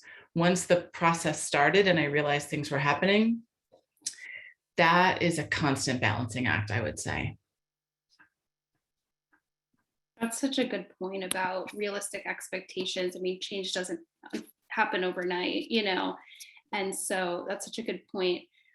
How can other people who are asking you to tell your story in those moments, whether it's reporters, community members, anyone, how can they create an environment where you feel safe to share your story? I think, things that have been really helpful for me are, people understanding it's my story to tell, and kind of, asking those open-ended questions and tell me your story, and then really listening to the response. And, it is possible to still ask a question that might feel triggering for some reason. And just when people have been open about saying, if I ask you a question and you can't answer it, or you don't want to, or we can stop this interview at any time, like those make a really big difference. I think probably a lot of people have had the experience of you're talking to someone and that they've got an agenda that isn't necessarily aligned with my own agenda, our own agenda. And, it can feel very upsetting to have a conversation with somebody like that if you don't feel that you can step away. So one of those key things is just giving somebody permission to end the conversation, change the topic. And, you know, when I've been working with everyone at the Congresswoman's office, have been so just empathetic and open and wanting to listen to my story, that it makes it very easy has made it easy for me to want to share as well. So that openness and honesty, you know, people have been honest to me with what their own experiences are. And that's also helpful because then I know who I'm talking to and I know where they're coming from and asking me questions and wanting information. Yeah, that's beautiful and really helpful tips. Yeah, we just have a couple minutes left. In closing, do you have, you know, on this call, we have a number of people who've gone through our workshop series about, you know, how do you become a strong advocate? Do you have any advice based on your experience of, you know, for people who are new to advocacy? Yeah, so I kind of fell backwards into the advocacy world and have been learning it on the fly as I go. And it's a fascinating process. And I think the most important thing I've realized is that I need to be in it for the long haul. Like, this isn't I can call, somebody can check a box and something gets fixed. And it's telling and retelling the story, and it's reminding people why it's important, and just having the energy to be able to do that over the long haul. That's the thing that I came to learn, you know, as we were working through this process. Right. Well, I'm so glad that you do, and so glad that we know each other, that we met, and that we continue to work together. Manya is doing a TED Talk tomorrow. I hope you don't mind that I share that. So hope everyone can check that out. And is there any way for people to continue to follow along with the work that you're doing? Sure. My website is manyachilinsky.com, and I'm pretty active on Twitter, and it's just my name, @ManyaChilinsky, and lots of stuff has been on my timeline right now about the bill passing out of committee yesterday. So those are good places to find me. Awesome. Well, thank you so much, Manya. Really appreciate it. Thanks, everyone. Awesome. Well, right on time. Our next special guest is Maggie Wooden. Maggie and I also worked on the Post-Disaster Mental Health Response Act together. So this is the bill that Manya just spoke about. Maggie is legislative director for Representative Peter Mayer, who is the Congress member from Michigan's 3rd Congressional District. So Maggie, so excited to have you here today to talk a little bit about your boss's work on trauma, the bill, and anything else on your mind. Yeah, thank you, Jen.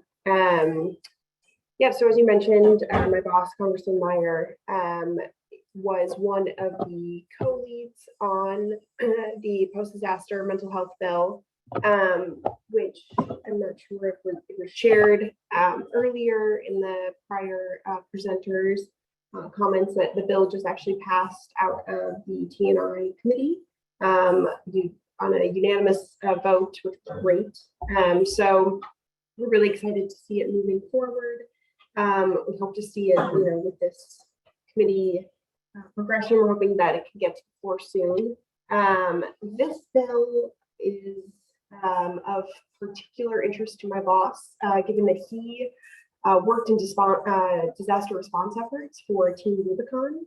So he saw firsthand the effects disasters have on individuals and the communities, and, you know, providing this small fix in making mental health resources available to individuals impacted by natural or all sorts of different disasters, natural disasters, events like the terrorist Boston bombing, which I know is kind of what led to your boss's or your former boss's work on this bill, Jen.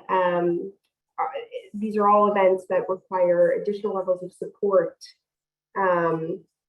And we really think that this is an important bill to make sure that there's kind of that whole approach in disaster response. So my boss was very happy to work on it. It's a great bipartisan effort, and we're really excited to see how it progress. In the short remaining months, we've got things going on here in Congress before we kind of hit that lame duck session. So. Thank you so much, Maggie. Congratulations again on the progress for the bill. And I think your remarks just speak so strongly to what we were talking about earlier with, doing research on these representatives, and their background really dictates policy priorities and informs, that combined with what the constituents care about and the experiences in the district really can dictate the agenda. And for those who don't know, as legislative director, Maggie's responsible for helping to drive his legislative agenda and advance bills and, help some of his priorities get signed into law. And so this is one example of just a lot of success for your boss. And so, I'm hopeful, we're cheering and helping mobilize support to get that over the finish line before the end of this Congress, as you mentioned. And I want to just thank you for coming out today. Do you have anything else to add before we head into our brain break? Yeah, I do want to preface, because I noticed in kind of the scale of this event, there's a focus on trauma-informed care, which in my previous capacity working for Congressman Gallagher, he kind of spearheaded a lot of the efforts with Congressman Denni, and I was the staff lead on that. And it was just something that I think, in your event today, and as you talk to other members and offices and advocacy groups, you'll start to see there definitely has been a shift in members acknowledging the importance of trauma-informed care and where we really can see it work well in the community. Obviously, you see it in the healthcare professions, education professions, and in the case of this particular bill that Congressman Meyer helped introduce, we have federal resources available to offer this type of support. And I think integrating again that whole, whole of health approach, mental health, physical health, in responding to, in FEMA's case, disasters is really important. And I think this is, embedding trauma-informed approach to that will also be critical as they are hopefully able to expand their services via the legislation. Incredible. Yeah. And it's such a testament to the role that talented staff can play. And thank you for growing that ripple effect as you work for one member and another, staff members as trauma-informed champions are, important, just like Congress members as trauma-informed champions that can make us such a strong impact. So I appreciate you adding that. Yeah. Awesome. Well, thanks, Maggie, so much. I'm going to turn it back over to Jesse to lead us in, and Denni to lead us into our brain break. Thank you, Jen, Maggie, all of our presenters through the first half. It was an incredible nearly 2 hours thus far to start this final workshop session.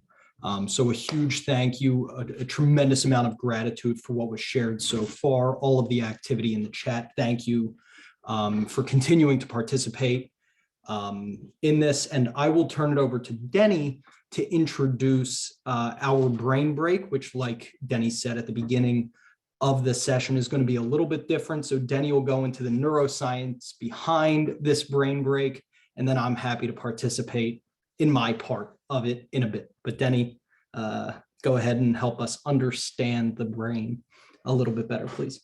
So yes, just with respect to finding relief on a brain level, Jesse is going to be the feature attraction here. So he's going to illustrate this.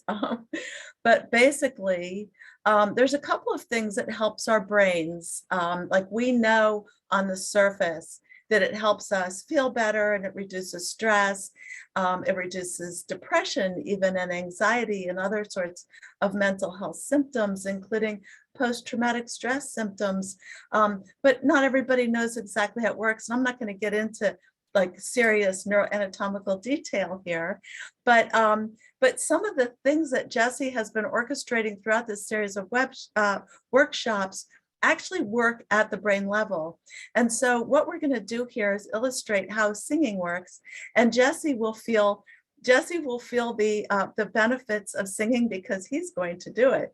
But maybe all of you could kind of chime along. Many of you will know the words to the song that he's going to sing, if I'm correct about that. But in preparing, some of the things that Jesse has had us do early on was just touch and just going like this with our hands. And it's, you can just feel the diffusion. You can feel the emotion just sort of draining, the negative emotion, anxiety that being pent up in front of a computer for several hours already today, and the need to just diffuse. And so just going like this. And then what is suggested is going up and down your arms, back to your hands, up and down your arms, back to your hands, and then going up to your face and rubbing your face and your forehead and around your cheeks, and then back down your arms and your hands. And what that does is it actually activates areas of the brain that are responsible for telling your amygdala to cool it. Getting your nasty amygdala to just kind of calm down and get rid of some of these negative emotions. And it focuses your attention on what it feels like for touch and for that bonding, and what that actually does, even if it's just yourself. That works with other people, but even if you're just doing this yourself, back and forth around your face, back to your arms and your hands, it releases oxytocin. And oxytocin, as we know, is the bonding neuropeptide in the brain. And it helps us to feel love and an attachment and affection towards others, but also self-compassion. And so this is increased through this activity. And now what Jesse is probably not going to do is try to combine it, because I don't know how you sing and do all this at the same time, but I'm going to sit here in the background. And as you sing, it provides an additional advantage to your brain, and that singing increases oxygenation to areas of the brain that help to soothe, and it increases the connectivity, the activation between different centers of the brain, between the front, the prefrontal cortex, and lower centers, so that you tamp down on some of these negative emotional responses. And in doing so, you increase what's called respiratory sinus arrhythmia. Okay, and you want lots of that. I know it sounds bad because it sounds like arrhythmia, but you want that because it is a direct stress physiological indicator of relaxation. So I'll do this so that Jesse doesn't have to multitask. And maybe you all could do this in your offices or at home, and just go like this while Jesse sings to us. What do you think, Jesse? That sounds good. And the last part that when Denny and I spoke about, and I'll try to give myself a hug, I may lose it at some point, we'll see, is that humor is also so important sort of in this same process. And so this is a song from Elvis. So in doing so, I'm going to do my best Elvis impersonation, including the popped collar. Try my best. Don't have like a gold jacket or anything like that, but this should be good enough. I'll do like the stiff upper lip, maybe an eyebrow raise, just to try. I invite you all to sing along. The song is Can't Help Falling in Love. In the power of stories, I was so excited about this opportunity, not just to do karaoke in front of an audience, but also because this was a song that my dad used to sing to me like every night before I went to bed. So talking about those relationships, you know, I'm going to close my eyes, picture myself at 3 years old, the way that my dad used to sing it, for all the parents of young children or older children out there. In some cases, at least, the kids will remember. And so we'll give this a shot. I invite everybody to sing along, and I'll do the best I can with an Elvis impersonation. Wise men say only fools rush in, but I can't help falling in love with you. Shall I stay?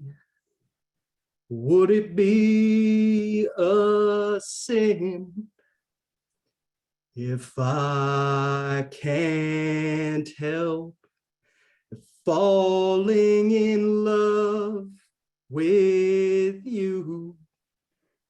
Like a river flows surely through the sea, to the sea. Darling, so it goes.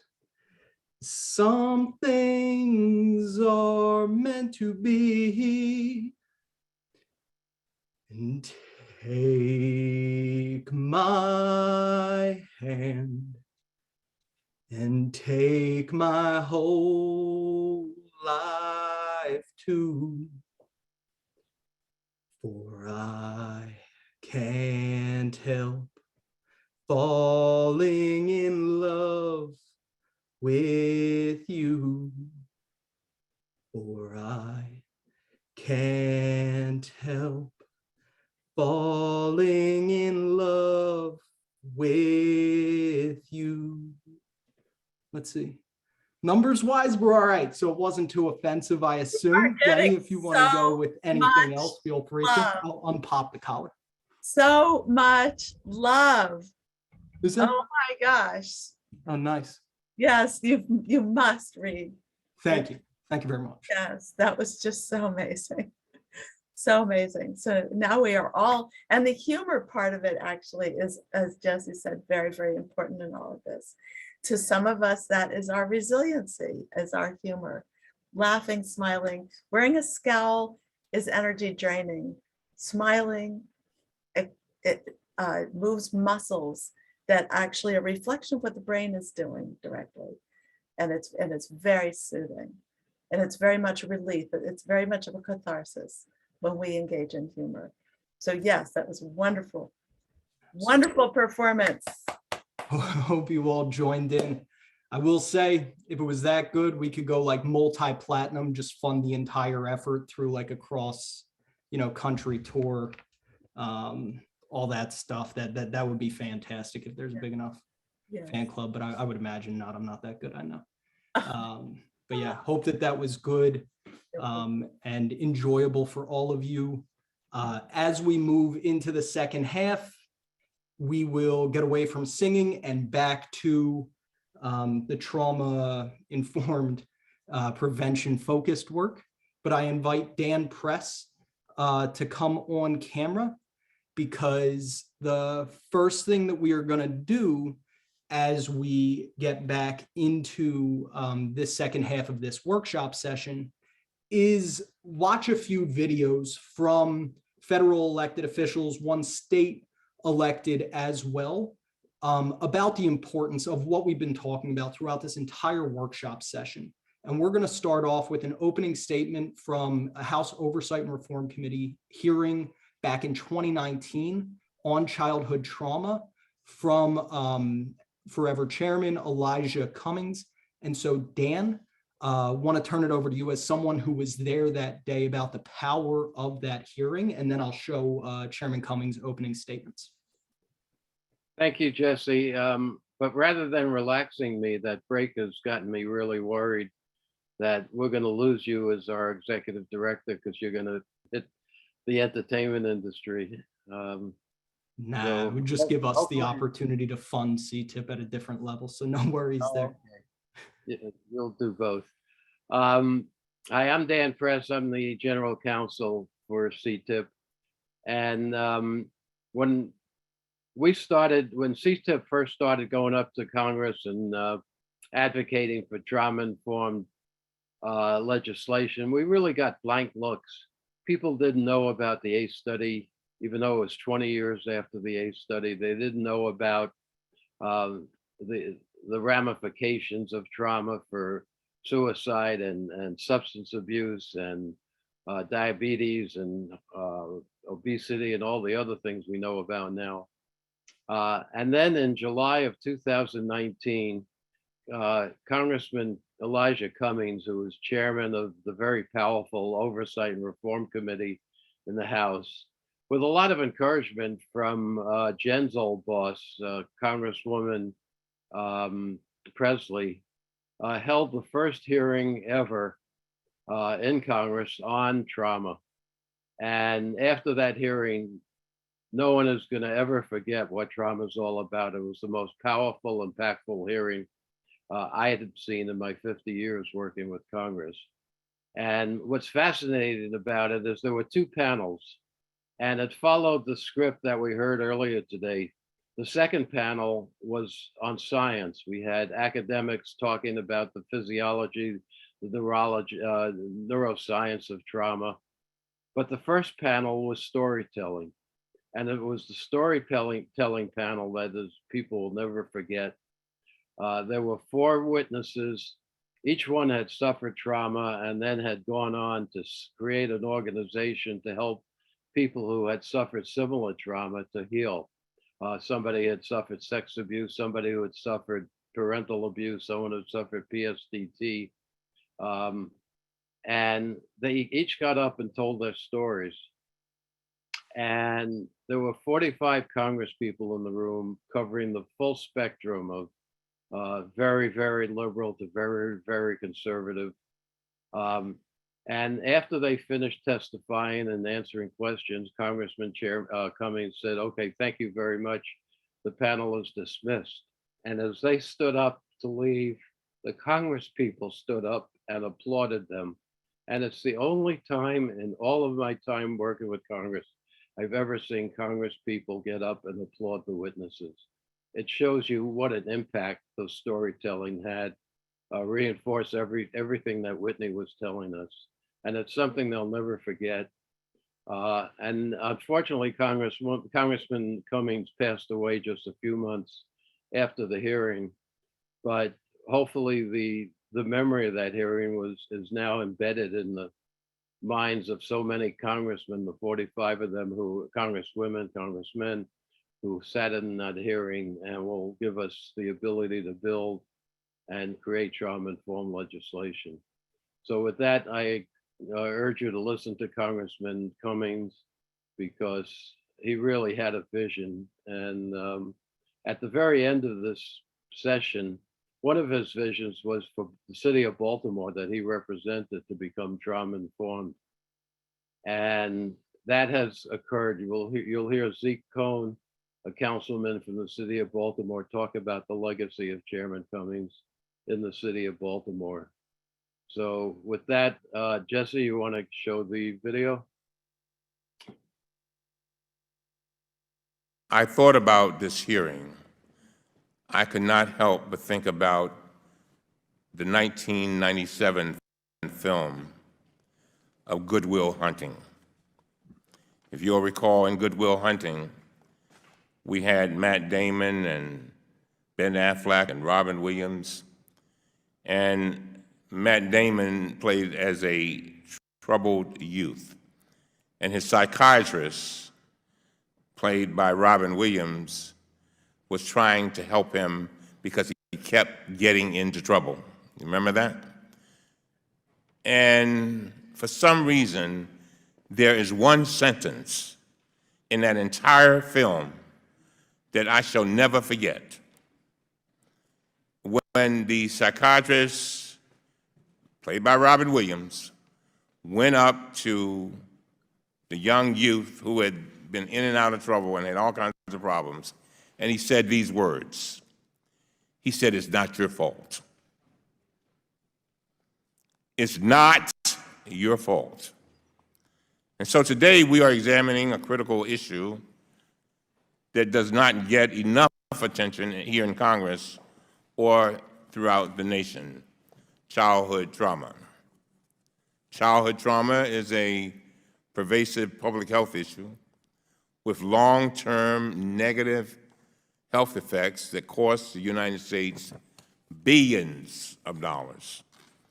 In 1998, the Centers for Disease Control and Prevention published a landmark study that found that adults who suffered from adverse childhood experiences, also known as ACEs, are at a much greater risk of several leading causes of death, including heart disease, lung disease, cancer, substance use disorder, and suicide.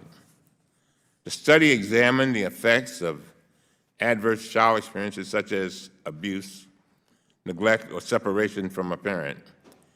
And it also examined the long-term effects that these events have on children throughout the rest of their lives. The science is powerful.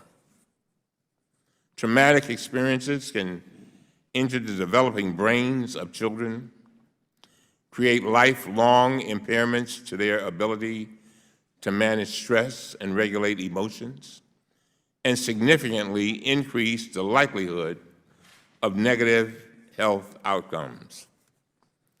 As we will hear today, a growing number of researchers, medical professionals, public health experts, and government officials warn that childhood trauma may be one of the most consequential and costly public health issues facing our nation today.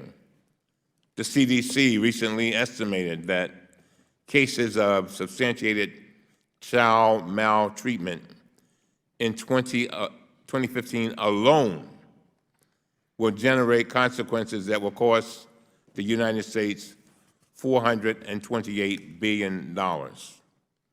As staggering as that may sound, the CDC warns that this estimate likely undercounts the true cost to our nation because it examined only some of the types of trauma that children experience. The good news, and the reason we are holding this hearing today, is that childhood trauma is preventable and treatable. The effects of traumatic experiences can be identified. Damage can be healed, and children who have experienced trauma can become thriving and productive adults. To do this, we need a comprehensive federal approach that recognizes the severe impact of childhood trauma and prioritizes prevention and treatment. I applaud the efforts of dedicated professionals at the CDC and other agencies to address childhood trauma. However, efforts at the federal level are still severely underfunded, and they do not provide the comprehensive whole child approach we need to combat this crisis. Childhood trauma is a nationwide public health issue associated with an epidemic of negative health consequences. For example, in 2017, substance use disorder, and suicide took approximately 150,000 lives in this nation and reduced life expectancy for the third year in a row. The federal government should be providing national leadership and resources to combat this public health epidemic. Some states and localities are implementing promising programs to help prevent and treat childhood trauma that can inform federal solutions.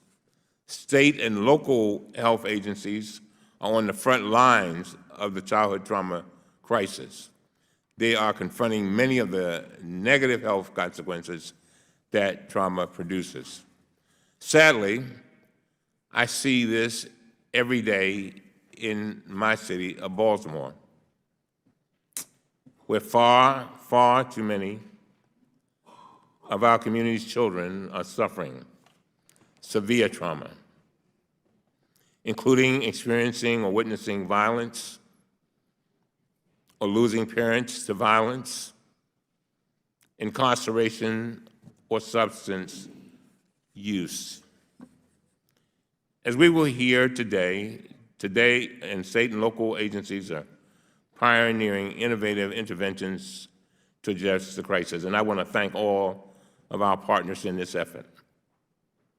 The Government Accountability Office has highlighted several of these promising efforts. However, it has also warned that states are facing limitations in funding, technical capacity, and personnel to address this complex and multifaceted problem.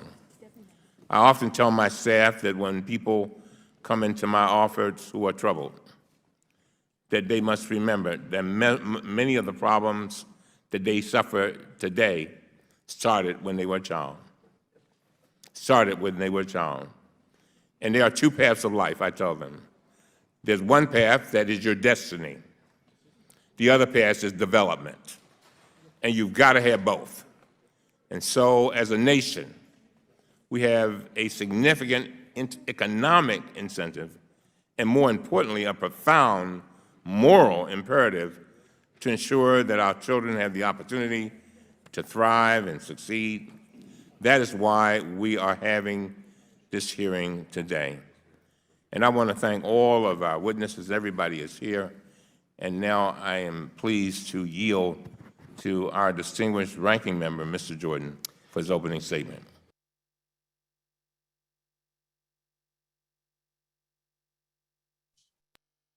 Like Dan said, it was one of the 4 hours that came following that opening statement for some of the most powerful, parts of a hearing in Congress that, we can remember. And we certainly are grateful for Chairman Cummings championing these efforts while he was around. And one of the things that sort of came about, because, yes, I will put the link in the chat right now for all to see. There's, I believe, the full hearing. You can see the opening statements as well. One of the things that sort of came out of follow-up conversations with Chairman Cummings' staff was the need to hear more about the trauma-informed movement, about how trauma and resilience and prevention were impacting representatives' districts from their constituents, which was actually one of the calls to action, if not the call to action, around the development of the National Trauma Campaign. We started developing the National Trauma Campaign in the weeks following. I mean, the development of really came about in the weeks following this hearing back in 2019. So very grateful for the work that Chairman Cummings did, and will always remember the impact that he continues to have on Congress, and really highlighting the importance of developing champions and leveraging their position when we have champions in any legislative body, in the executive branch, any stakeholder really, and any community member. Really cultivating those champions, cultivating advocates is so, so important. We have two more federally elected officials that we want to share videos of, and they are the bipartisan co-chairs of the House Trauma-Informed Care Caucus.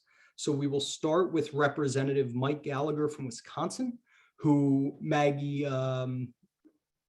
alluded to because she used to work for Representative Gallagher. And so I will go ahead and share my screen. But before I put myself back on mute, just a reminder, because unlike Chairman Cummings' video, neither Congressman Gallagher or Congressman Davis, who you'll hear from, had microphones. And so if the audio is difficult to hear, it's as turned up as it can be on my computer. But just remember that you can maximize or minimize the audio on your end as need be for it to be audible.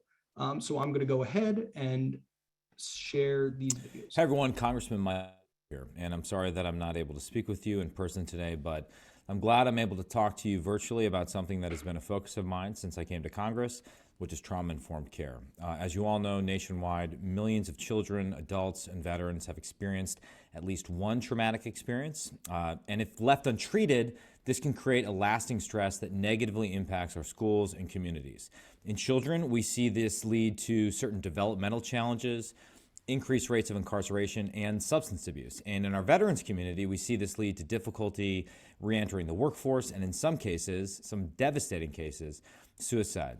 Trauma-informed care helps individuals of all backgrounds lead healthier lives and is a transformative way of both identifying the stress and ensuring individuals are treated accordingly. In Wisconsin, we've been very fortunate to have some trauma-informed champions in our communities. For example, former First Lady Tonette Walker dedicated her time to expand trauma-informed care across the state, and legislation championed at that time continues. And we have now national legislation building on some work in Wisconsin. In our district here in Northeast Wisconsin, we're home to one of Wisconsin's best success stories on trauma-informed care training. That's the Wapaka County Department of Health and Human Services, and every member of their staff is fully trained in trauma-informed care. I visited them multiple times. I'm always just blown away by the dedicated professionals that I meet there. And when I first came to Congress, I heard stories like this, success stories, pockets of excellence, and I wanted to find ways that we could build off Wisconsin's leadership and support trauma-informed care at the federal level. And so I teamed up with Representative Denni Davis, a Democrat from Chicago, on these issues. And just this week, he and I sent a letter to the Appropriations Committee asking them to provide more money to existing grant programs that provide trauma support services in schools, hospitals, and community organizations. This is especially important since last month Congress provided money for the first time to some of these programs, the first time ever. So we need to keep building on this momentum in Congress. I don't have to tell anyone from Wisconsin or Illinois, and I know that there are a few of you from our neck of the woods that are there today. But it's rare for people from Green Bay and Chicago to work together on anything, particularly during football season. So that just speaks to how important and bipartisan this effort is. So that's what this really boils down to. While the healthcare debate too often devolves into partisan bickering, this is an area with overwhelming bipartisan support.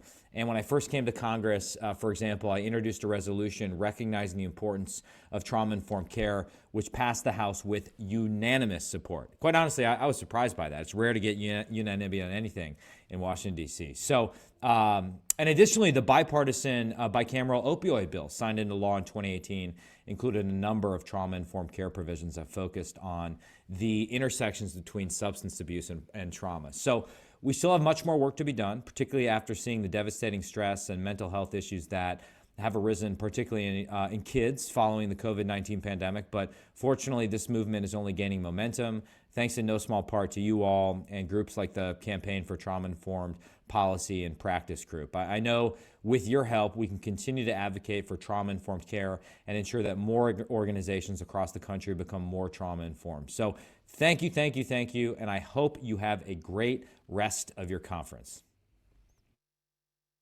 So that is one of the two co-chairs of the House Trauma-Informed Care Caucus. In a minute, we will also hear from Congressman Denni Davis from Chicago. Gotta love Congressman Gallagher's humor around, the Bears and Packers sort of getting along, going back to what Denni was talking about during our brain break.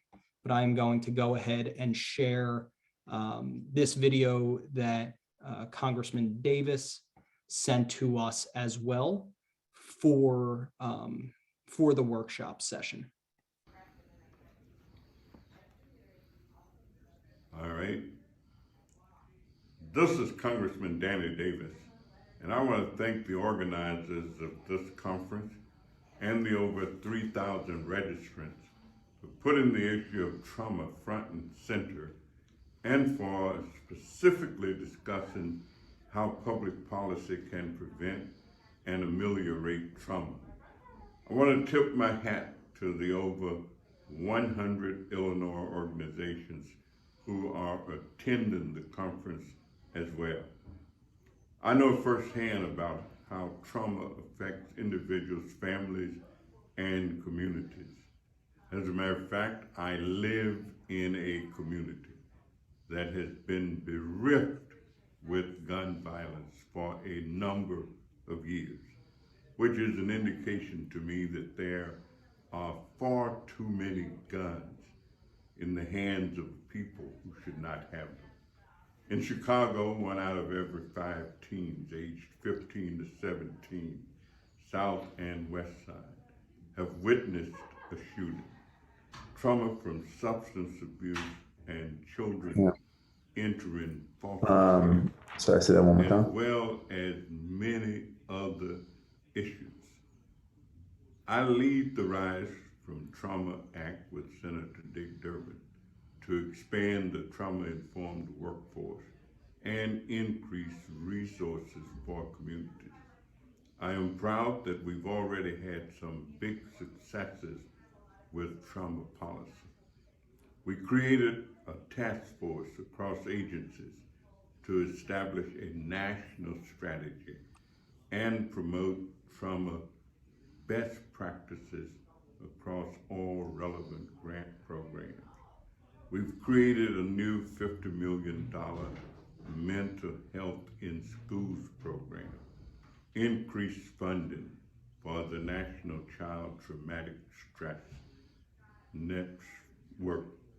We've expanded the National Health Service Corps loan repayments program to allow clinicians to serve in schools and created grants to address trauma in schools.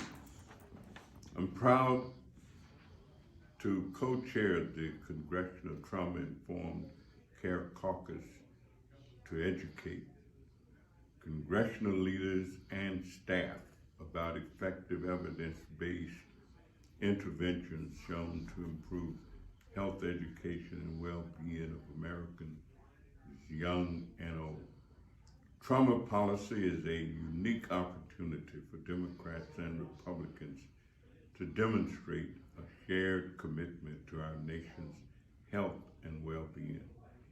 I also lead the annual letter to increase funding for key trauma programs, informing funding for trauma research, trauma programs for schools, trauma programs in communities. So I thank all of you for your involvement, your engagement, and as I indicated right off the cuff, the community where I have lived and worked much of my adult life has been bereft with trauma in my own family, in the families of people who live on the block where I live, in the families of people who attend the same religious institutions that I attend. I have attended so many funerals of young people over the last 20 years until, if I was counting, I'd probably be into the hundreds. And that's no stuff, that's real. I thank all of you for trying to help put an end to this situation and better inform us on how to treat it. Have a great conference, and thank you very much. We are very grateful to both Congressman Davis and Congressman Gallagher, as well as Chairman Cummings. But Congressman Davis, Congressman Gallagher, for getting us these videos. You can hear the personal narrative that exists for both of them, why they're both passionate about issues surrounding trauma-informed care. It is important to continue to highlight that this is a bipartisan or nonpartisan issue, regardless of where someone falls in that continuum that Jen showed us at the beginning of this workshop session. Or, there are reasons that people care about preventing, mitigating against the effects of trauma, and reducing trauma across the population. It impacts everybody. And so regardless of which congressional district you live in, we certainly encourage for you to develop relationships with your congressional offices, talk about the work that is going on in your districts, and continue to just promote calls to action and help us work toward building the movement as we work toward a society that prevents trauma and fosters resilience across all, just the entire country. All individuals, families, and communities need to have the opportunities and supports necessary to thrive. As has been said in the chat a few times, this work isn't just at the federal level, of course. Because of our capacity right now, CTIPP does focus at the federal level, but there are so many incredible groups that are doing work at the state level as well. And we want to continue to grow and cultivate advocacy at the state, local, and tribal levels as well. There is a group that Dan and we've had the pleasure of supporting the development of and mobilizing called LIFT, which is Legislators Invested in Fighting Trauma. Those are state legislators who are working across state lines, co-chaired by Democrat Assemblyman Hevesy, who you will hear from in a moment, who is a Democrat from New York, and Representative Sherry Conley, who is a Republican from Oklahoma. And we continue to see how champions can exist at all levels of government. We'll hear from a local council person in a bit as well in the city of Baltimore. And we just want to continue to encourage people to develop relationships with their offices, reach out, and continue to promote this important understanding at all levels of government as we funnel resources and supports to the trauma-informed, prevention-focused, and healing-centered movements. And so without further ado, I will show the 5-minute video of Assemblyman Hevesy talking about his interest in trauma-informed care, ACEs, and certainly encouraging advocates to get, like all of you and us, to get involved. So showing that now, and I promise not to pull up the chat box in the middle this time. My apologies. I was seeing if it was saying like, we can't hear it, and it turned into like, we can't see. So my apologies there, but I will go ahead and share the Assemblyman Hevesy video.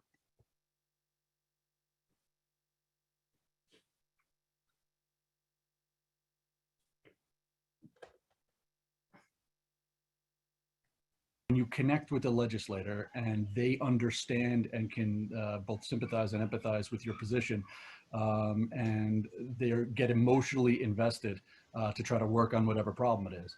Now, you got to remember that elected officials all day long, every day, they go into meeting after meeting after meeting, and they do the best they can connecting to everybody. But I would say successful advocacy are the ones where when advocates come in and talk to me, the ones where I really get a sense of what's happening to them on the ground, where I really feel their stories, where I really see that something is absolutely unacceptable and I've got to do something. It's my responsibility to go help or go fight for some policy or weigh in some way. So it's the personal connection that I find as the best advocacy. I was chair of social services. One of the primary issues we worked on was homelessness. We also worked on human trafficking, and then domestic violence. That's sort of the purview of the committee. So I got a very upfront and close personal view of what things were like for survivors of domestic violence, survivors of human trafficking, and people who are dealing with homelessness. And the more I got to talk to them about their stories and see how not only is the system stacked against them, so it makes them hard to succeed and rebound after these, really terrible traumas.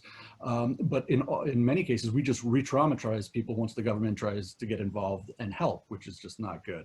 So by hearing personal stories from people who are living it, and I mean for people who left my meeting and went out and they're homeless again, those kind of things impact me in a real serious way. So I've had a lot of experience over the last couple of years with personal stories like that. Got to have the ability to not only talk about the story, but then transition into what the purpose of the meeting is, because usually it's about some specific policy, sign on to some bill, or we need more money in the budget. So it's important that they understand what they're asking for. So that's number one. Number two, be concise. And that's part of the difficulty. I know I've just asked just said you should make a personal connection and then say be concise. They're not compatible. But in fairness, the elected officials have meetings like this all day long. Don't go on too long. Get to your point. Know what you're going to say when you get in there. Tell your personal story. Talk about the policy that you would like to see advanced, and then stop. The long going into every detail of the story can get tough for electeds who, particularly if it's their 12th meeting of the day.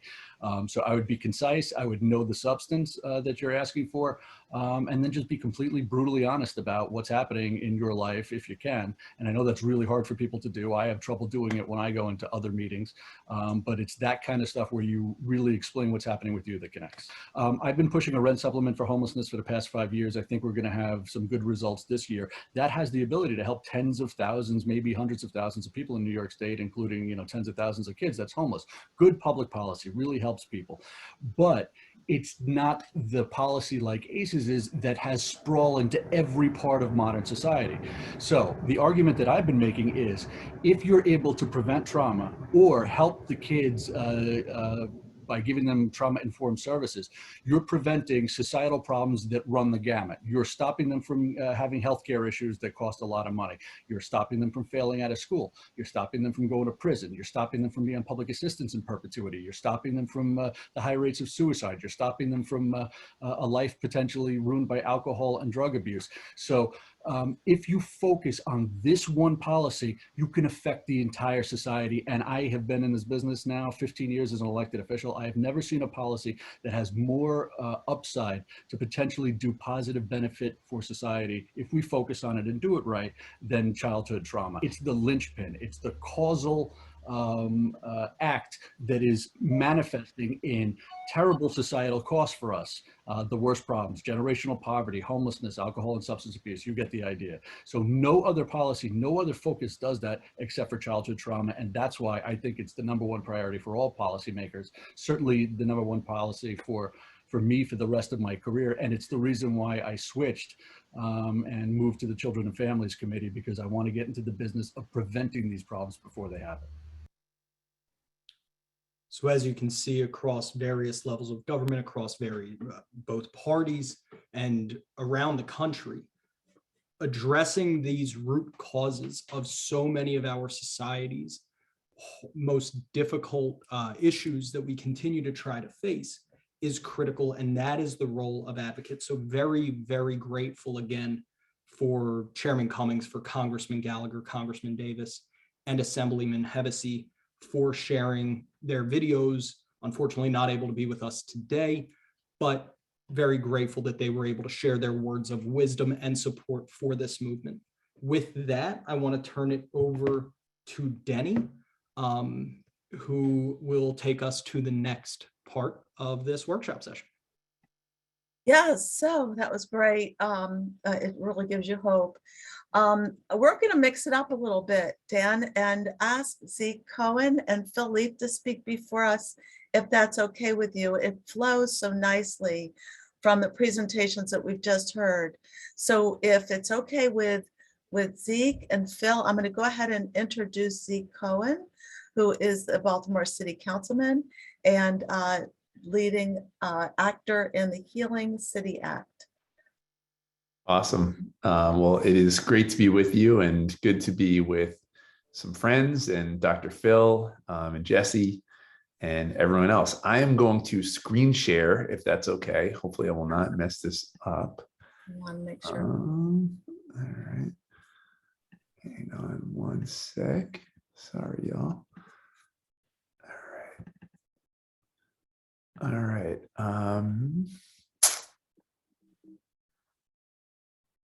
Okay. Slideshow. There we go. All right. Can y'all see? Yes. Great. All right. So I'm going to talk about Healing City, Baltimore, which is legislation that we passed and also a movement that we are proud to be part of in the city of Baltimore. So I think it's important to start with context. Ours is one of the most segregated cities in America.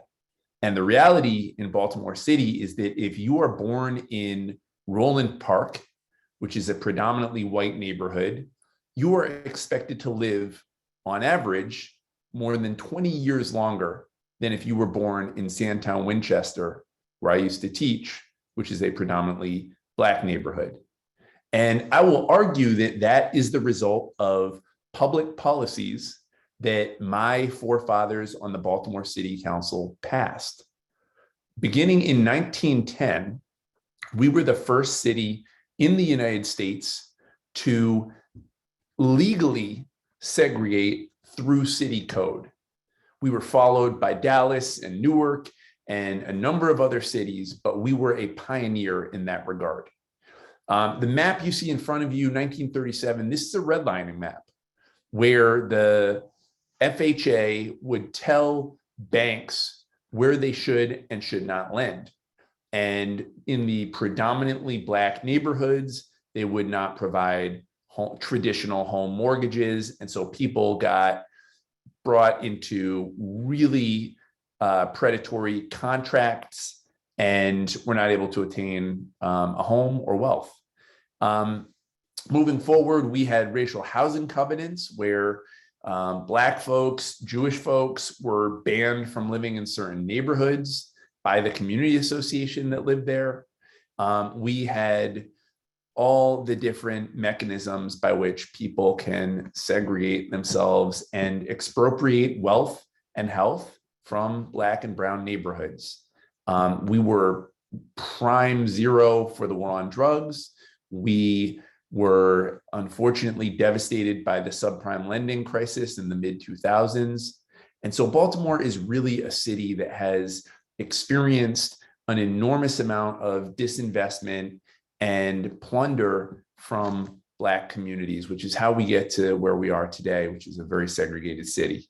So our work began in 2019 after a school shooting took place at Frederick Douglass High School. It's a school in West Baltimore. A gentleman came in with a gun and shot a school staff during school hours. Now, as you can imagine, this was a devastating event for the students that were there, the staff, really the entire community. Young people described having to duck in place, hearing the sound of gunshots in their school. Teachers described just being completely traumatized and violated by what had taken place. And so we decided to hold a hearing in the City Council Education and Youth Committee. And the purpose of the hearing was youth voices, youth violence. And the idea was we wanted to hear directly from young people what they thought we needed to do in order to reduce their exposure to gun violence. And a lot of the adult conversation at the time at the school board level and the legislature was about, should we have more metal detectors? Or should we have our school police be armed while they're walking around in school, with the theory being that a good guy with a gun could prevent a bad guy with a gun from shooting up a school. The problem is that Baltimore is already incredibly over-policed. And what our young people said, and in front of you is Damani, Jayana, and Brianna, 3 juniors that were there at Douglass at the time, is we are already over-policed. We don't want more metal detectors. Our schools already look like jails.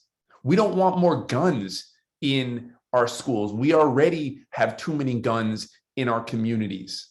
You all are spending too much time focused on how to police us, when what you need to be doing is focus on how to prevent violence from occurring in the first place.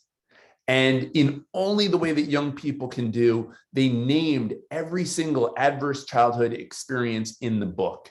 They talked about what it was like to grow up without a parent, to grow up experiencing homelessness, to grow up dealing with food insecurity, community violence, just the day-to-day grind of being Black in a city that was one of the birthplaces of redlining.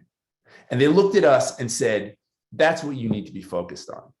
Not just this horrible, but extremely rare one-off school shooting that took place, but the trauma that collectively is compounded throughout our lives and is part of our day-to-day experience growing up in Baltimore. And I'm a former teacher. I started my career as a teacher in West Baltimore and in South Baltimore.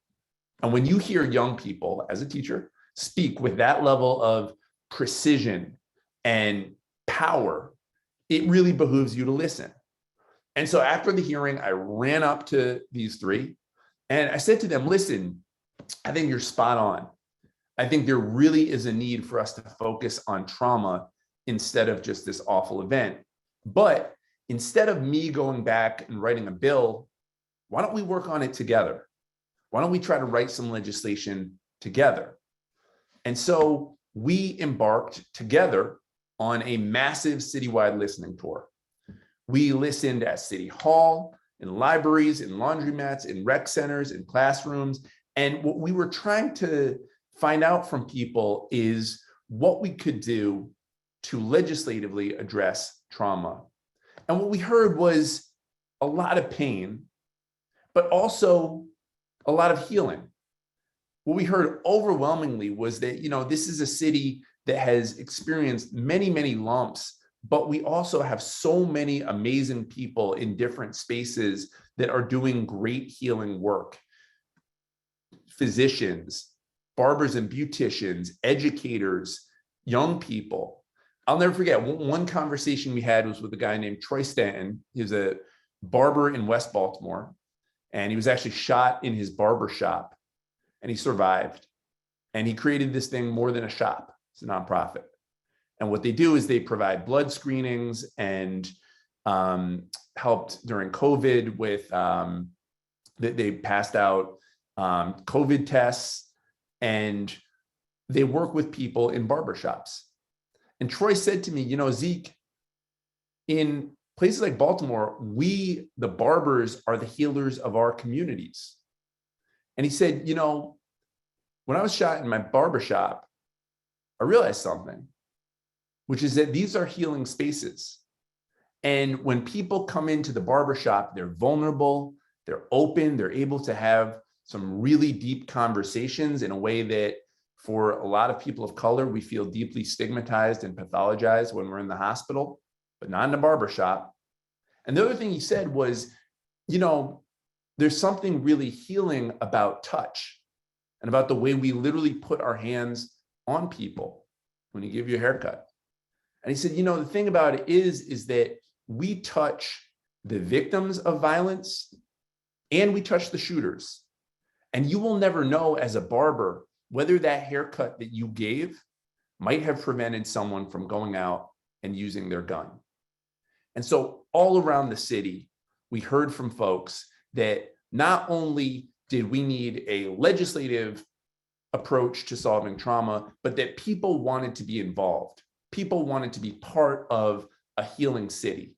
Because in Baltimore, and I'm sure wherever you all live, one of our challenges is that we have great people doing great work in a lot of spaces, but it is often very, very siloed. And we have a hard time talking to each other. So about a year later, we held our first ever Healing City Summit. We went to Morgan State, which is one of our HBCUs in East Baltimore. We had about 350 young people from across the city. We did panels and poetry and TED Talks on how we could heal from trauma, and it was entirely youth-led. That young woman was the MC, and she quite literally dropped the mic. Then the next day, we went over to Coppin State, which is our other HBCU, and we held a huge community healing fair. And we had our barbers and beauticians giving out free cuts.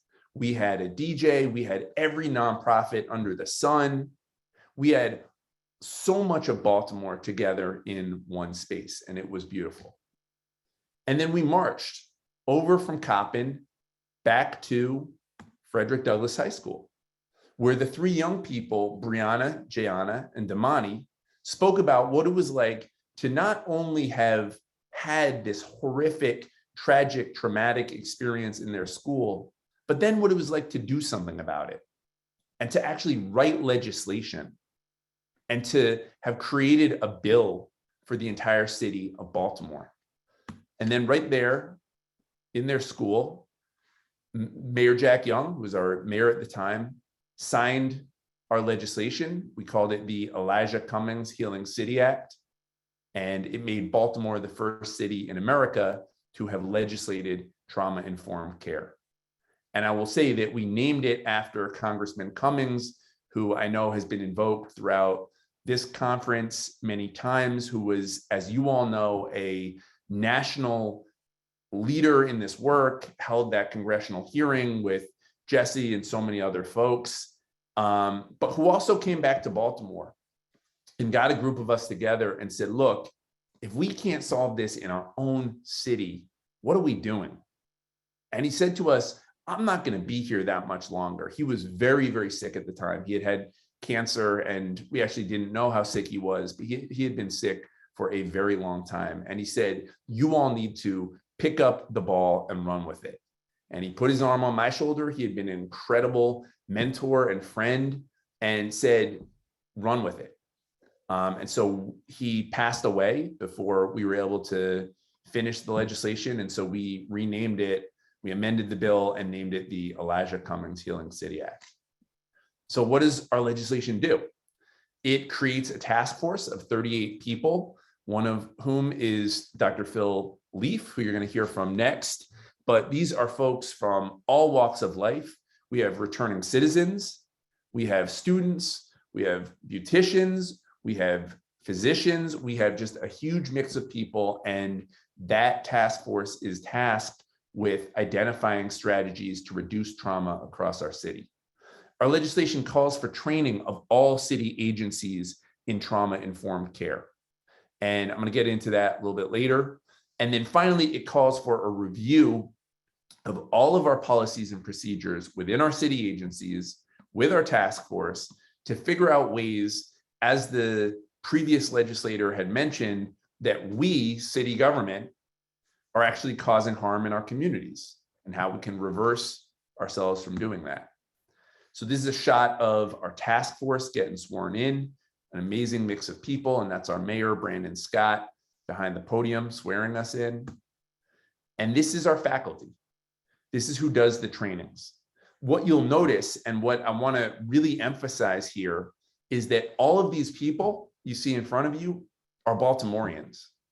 They are either from our city or they are doing incredible work in our city. So Lawrence Brown, who teaches historical and structural racism to our agencies, is a professor at Morgan State. He wrote a book, The Black Butterfly, that unpacks a lot of the sort of legislative maneuvers that went into segregating our city. Ollie and Ottman Smith are two brothers from West Baltimore who started a mindfulness practice. Their father was a Black Panther, and they picked up mindfulness, and they are now world famous as the Holistic Life Foundation. They teach all over the world, in Japan and Korea, and we are blessed to have them here in Baltimore. And so they teach mindfulness to our city agencies. Folks like Annette March Greer, who, if you don't know about Roberta's House, it is, I would argue, the nation's premier grief counseling center, and is right here in Baltimore. And so she comes and talks to us about grief and what it means to lose folks. They were in the New York Times just recently, if you haven't seen. Folks like the Youth Healing Alliance, young people who speak to us about healing from a youth perspective. All of what we do is Baltimore based and Baltimore built, because one thing that people said to us as we did this listening was, don't go getting people from New York or DC. We can do our own healing right here in our own city. So this is an article in The Trace. The first city agency that we started with was our library system, the Enoch Pratt Free Library System. And it's Baltimore bets on a new type of first responder, the librarian. We started with libraries, both because libraries are a space of civic innovation, of community uplift. They are not just somewhere to go get books in the year 2022 in Baltimore. They are a part of our social safety net. People go there to find a job, to get online, to find housing. And they're also a place where folks who've experienced a lot of trauma go, whether it's people who've experienced homelessness, addiction, just young people. So we wanted to start with our library system.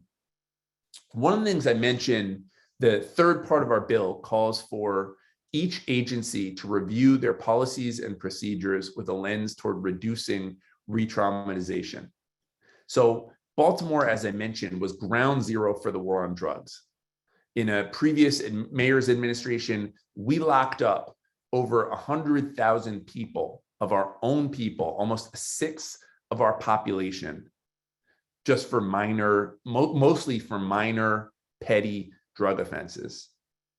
Well, one of the vestiges of the zero tolerance era is that in our library system, we also had a zero tolerance policy where anyone who was thought to be either high or drunk would be immediately written up and kicked out. And you can understand where that comes from. You don't want someone causing chaos in a library. But in the year 2022, we know that addiction is a disease and it's a public health crisis, and it's not a function of criminality. And so to just kick people out who are suffering is both inhumane, ineffective, and not trauma informed. And so instead of the zero tolerance policy, Enoch Pratt has decided to bring in peer recovery coaches into our libraries. And these are folks who themselves have experienced addiction, and they work with people through harm reduction. They provide Narcan if you're worried about an overdose. They can help people get into treatment. They can help people just get housing if that's what you need. But we're very proud of Donna Bruce, who is both a peer recovery coach and a member of our trauma-informed care task force. And we're proud that we took a policy that was really causing harm in our city, and we're able to reverse it. We're really proud that our legislation in Baltimore went statewide. Too often, the work that happens in Baltimore is not well recognized by the state of Maryland. We often come under a lot of fire for challenges in our school system, for violence. But what was powerful was that a delegate and a senator, that's Senator Jill Carter, decided to take our legislation, the Healing City Act, and make it statewide. And so she turned it into the Healing Maryland's Trauma Act, and it took us 2 years, but we were able to get it passed at the statewide level. And so we now have a statewide task force that is doing this work. In terms of funding, it of course costs money. We had some really great early support from Open Society Institute. We had some support from private donations and foundations. And then after we operated for a little while, the city government, the mayor, made an investment into the work. And then he made an even bigger investment through the American Rescue Plan Act funding. I say all this to say, this has really been a function of public-private partnership. The private money kind of got the thing moving, and then we, the government, came in and supported it. This is a shot of the mayor announcing 1.4 million of the American Rescue Plan Act money going toward trauma-informed care. And I will argue till my face turns blue that addressing the impending mental health crisis that we are collectively facing is a really good use of American Rescue Plan Act money. Some of our results: we are proud to be the first city in America to have legislated trauma-informed care into governance. We began by training our mayor, all of his cabinet, and me and my colleagues and our staff on the city council. And that's because we believe that leadership needs to come first, that if you are going to embrace a trauma-informed, healing-centered approach, that the people who are in positions of leadership need to be all in. It can't be half this, half that. And so we were really proud to have Mayor Scott go first and do a miniaturized version of our training. And we've now trained 450 librarians across the city. We're also working with the security staff over there. And we are doing an evaluation with a professor at Bloomberg named Dr. Terry Powell. Some of the lessons learned: legislation matters. You don't need it, but it is a really good anchor for some of the work. It gives us something to rally around. When they kick me out or when Mayor Scott goes away, we will still have the Healing City Act. And so we will still be compelled to do this work. It will outlive me and all of my contemporaries. So I will argue that, you know, if you're someone who's thinking about taking this approach in your city, really consider doing it through legislation. The work takes funding. It is not free. One of our principles is everybody that participates in our training, and in the work gets paid. We value people's labor, even the young people from the Youth Healing Alliance. We want to pay a good wage because this is work. And so you got to be able to fund it. And then finally, we are the medicine. And the idea here is we collectively have the ability to heal trauma through relationships, through community mobilization. It doesn't matter whether you're in Toronto, Canada, Baltimore, Maryland, or Detroit, Michigan.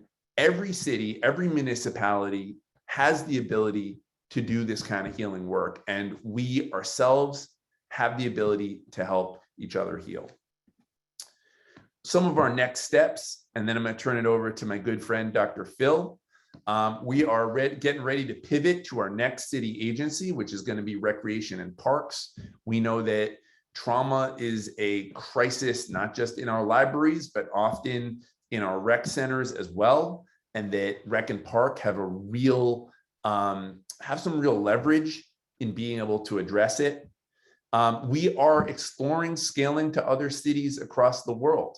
There's been a lot of interest from folks in Cincinnati, reached out in Seattle, in Toronto, in a number of places in what replication could look like. And so we are starting to think about what that could mean for Baltimore and for the work that we're doing, because this is, from my mind, this is open source. We feel really strongly that you can do it. You know, we were able to do it and you can too. And then finally, we are open for partnership.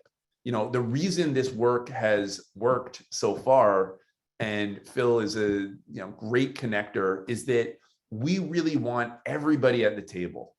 Whether you're a professor at Johns Hopkins Bloomberg or a returning citizen who is coming back home from incarceration, you have a place at this table. And so I will say to any of the 198 folks that are on this Zoom, we would love to partner with you as well. Please reach out. My email is zeke.cohen@baltimorecity.gov. I'll put it in the chat, but we really are looking for partnership as we move the work forward. And just want to end on this note, which is that, like I said, Baltimore was the first city in the country to have legislated residential segregation into law. And we are really proud that we're now the first city in America to have legislated a cure for the harm that it caused. And that is what we intend to do moving forward. And with that, I'll pass it back to Diana and Dr. Phil. Thank you so much for having me. It is really an honor to be with you all. Zeke, that was amazing. Absolutely amazing. I'm going to parrot what Dr. Howard Dubowitz just said. Is a good friend of mine in the Department of Pediatrics at University of Maryland School of Medicine, that you are a model. You are a model for enlightened leadership. And I thank you for all the work that you've done in Maryland and that has reverberated in Baltimore, that has reverberated around the state of Maryland. I worked in Baltimore for my entire adult life until almost 7 years ago. And I understand that your heart is there. When you have lived there, when you've worked there, your heart is there, and you want to reverse the damage that has been done to Baltimore over the course of centuries. So thank you just so much for that amazing talk. Thank you. And come on back home, Diana. Yeah, well, before the pandemic, I was going back regularly, but I will again. Thank you. So I'm going to introduce now my very good friend and colleague. I sort of hesitant to call him Dr. Phil because it might get confused with somebody else who's well known. But Dr. Phil Leaf, who's a professor at Johns Hopkins Bloomberg School of Public Health. He also has joint appointments, get this, in the schools of medicine, nursing, education, and arts and sciences. He gets around, and he is the secretary of We Are Us movement. And if you want a mover and shaker and one that never gives up and knows what persistence means, it is Phil Leaf. Take it away.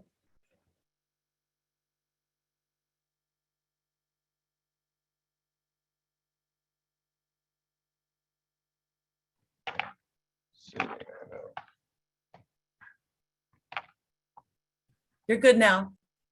Okay.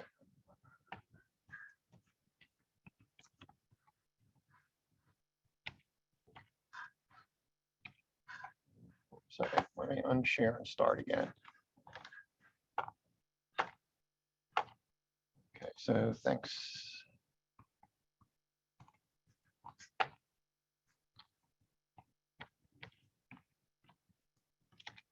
My screen's not moving. So I'm going to pick up on some of the things that Zeke talked about, and also, since this is sort of the last session, linking into some of the best practices and other things that we've talked about a little bit earlier, to be able to sort of make some connections, particularly around the fundraising, the lobbying, sort of a number of things that are going on here.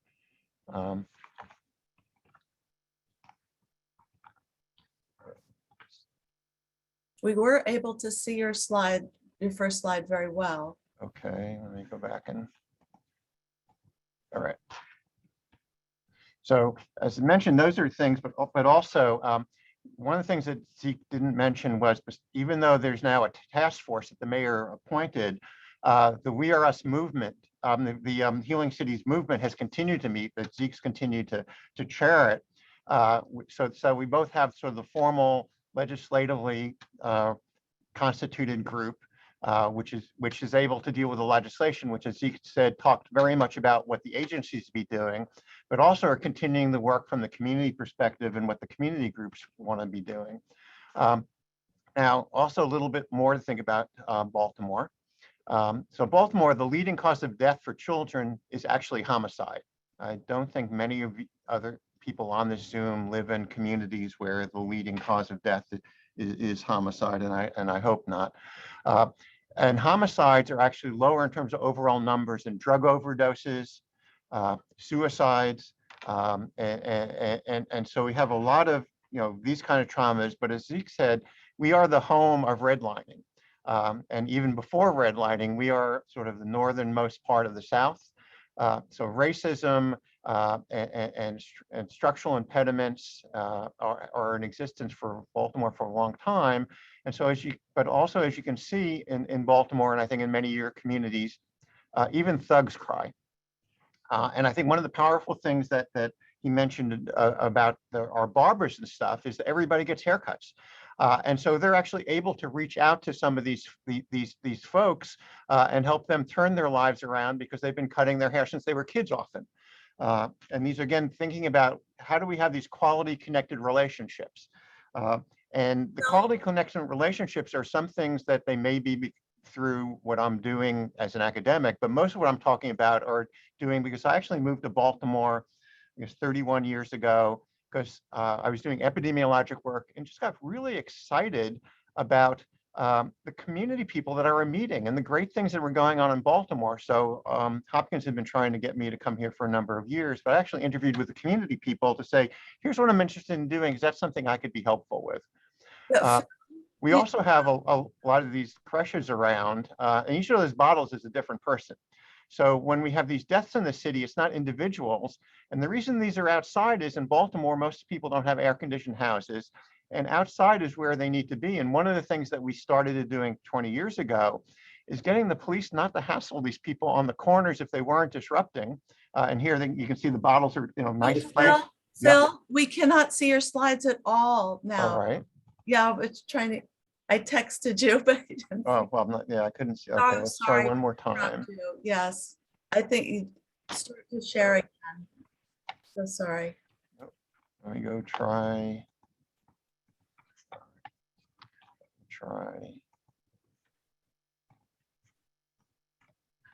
There you go. Okay, here we go. Can you see these now? Yes. Oh, great. Okay. So there's the creche.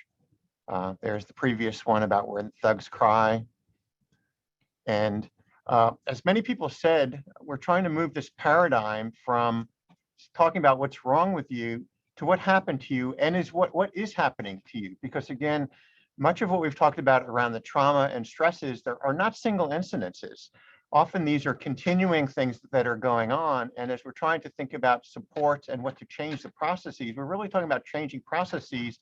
And as Zeke emphasized, and as many of the speakers have emphasized in earlier sessions, racism, other structural things that develop in many ways because of racism or sexism or other things really need to get dismantled and changed, because working on things one at a time, and many people have used this example before of these little children that are floating down the river, and we're working on pulling them out of the river as we see them. And what happens to be people need to go upstream and trying to figure out who's throwing them in the river, or why are they jumping into the river, and how do we stop those things?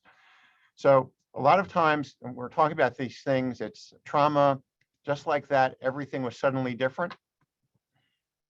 For many of the people that we're working with, many of the institutions that we're dealing with, it's not something that was suddenly different. This is, again, institutional trauma, recurrent trauma, and that the solutions that we're working on really need to be thinking about how are we dismantling those things and providing longer term supports. And so we've talked about trauma can be one time, but it also can be multiple long-lasting events, even multi-generational. It can be experienced both physically or emotionally, or it can be life-threatening. Sometimes it's subtle, sometimes it's insidious, sometimes it's outright destructive. And those are all things people on this Zoom and the people we're working with are dealing with. And it can affect the individual's functioning, both physical, mental, social, emotional, or spiritual. And I think these are important because when we're thinking about quality connected relationships, one of the things is how do we get the resources there? How do we do the lobbying? But as Zeke said, I spend lots of times at meeting making connections because I've been in Baltimore for now 30 years and been doing a lot of work with folks. And I'm able to both connect people to resources, but more important, connect people with other people that are working on some of the same things. Work on some of these things can be helpful. A very specific example is we have a program at our hospital that works with people who have been shot. In Baltimore, we have a large number, unfortunately, a large number of females that have been shot, and programs around the country weren't dealing too much with females, and they weren't dealing too much of the children with people who were shot, because many of the males who were shot were not living with their children. Not that none of them are, where almost all the females that are shot were living with their children. Because for 30 years, I've been working with Baltimore City public schools and other people, we had great connections. The person who shot the child stops coming to school, maybe having more problems in school. The people that are the teacher, sometimes the social worker, the school psychologist weren't made aware that the events that were affecting the child and the students. So we made sure with the parental permission that we were able to get information out there right away. So after somebody comes, if a young child's going to school and their parent was shot yesterday, thinking that they're going to be taking a test tomorrow, thinking that they're going to be thinking about whatever's going on in the classroom, it's just not really realistic. When the teachers know these things, they're able to make these accommodations. And that's where we talk about making these really connections across these things. We often focus on the start, the acute trauma experiences, but we think it's really important, as Zeke emphasized, the historical trauma. The issue of not having resources in the community, transportation to jobs and how long it takes to get to a job in Baltimore City is important. Baltimore City actually has the second longest average commute of any place in the country. Los Angeles County has the first. Baltimore City has the second. Many of our families have to leave at 6:30 or 7 o'clock in the morning to get to their job. They don't get home till 6:30, 7 o'clock at night. That means their children are not having a family in the adult, but also the other people in the community also are working.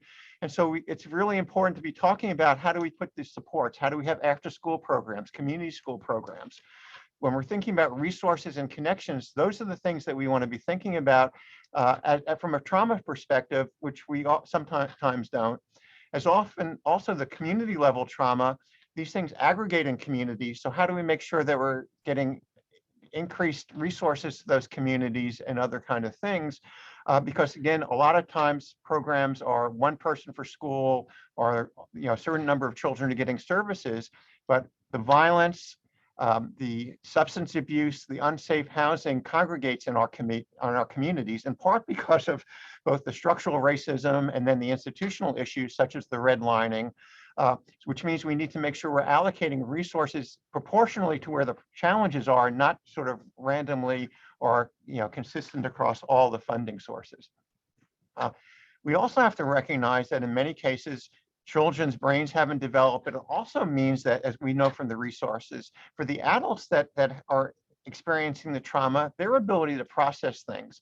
That includes talking to their doctor and understanding what the doctors say, but also being sort of too complicated. So we need to make sure that there are people there.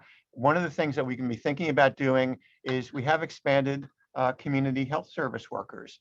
In many cases, these are actually college students who are working in the healthcare providers and working in the hospitals to work with the families to make sure they understand the instructions, to make sure with the community health workers to go into the communities. We may not think about these as trauma interveners, but they basically both work at the trauma, but equally important, they make sure that people are, whether it's their children's schoolwork or their health services or other things, are implementing these things when they also may be worrying more important about the basic things, you know, place to live, enough food, and enough clothing, that we know that without the additional supports, they're not going to have as much time to work on the interventions as other kind of things. Again, the previous groups over the sessions, and I suspect many of the people who are watching the Zoom or will be watching the Zoom have attended some of these things, is thinking about the issues of safety, the issues of having choices, making collaborative decisions, incorporating, as Zeke talked about, making sure it was the youth that were driving this, and we're trying to think about the youth solutions, and having institutions that are trustworthy and empowering the young people, empowering the community workers. We need to think about doing these kind of things. It also means that if people like myself have relationships with new health commissioners, with new superintendents of schools, what we do is we invite them to actually meet with the young people. And what we found, and what the health commissioners have said is, you know, they come into the job thinking they know what the young people they might need. They know what the adults might need. After about 5 minutes of listening to the young people, hearing what their issues are, but also their solutions, they actually wind up changing how they're going to be scheduling their programs. They wind up changing their priorities, and at least in Baltimore, they also say, I want to continue to meet with these young people. How can I continue to meet with these people? I need to have a youth advisory group. I need to have a real community advisory group. These are the kind of things that we think about lobbying and other kind of things, but the things that many of us also can be working on facilitating and doing that become useful. So again, I think as the speakers earlier today talked about, how do we develop meaningful relationships with legislators and also with legislative staff, because the legislative staff are often equally important and have a little bit more time sometimes to think about putting these solutions together. How do we think about those things? How do we think about addressing the intersections around trauma and culture and history and race? The structural inequities that exist. These are all things that have come up in our previous sessions. These are things that, you know, that getting the stories out there, making these, or including in the stories, having positive examples, not just what's wrong, but we have many people that are working on these issues now who have changed their own lives, and now they're credible messengers to the young people and to the adults for how to do some of these things. A good example is, we're fortunate in Baltimore.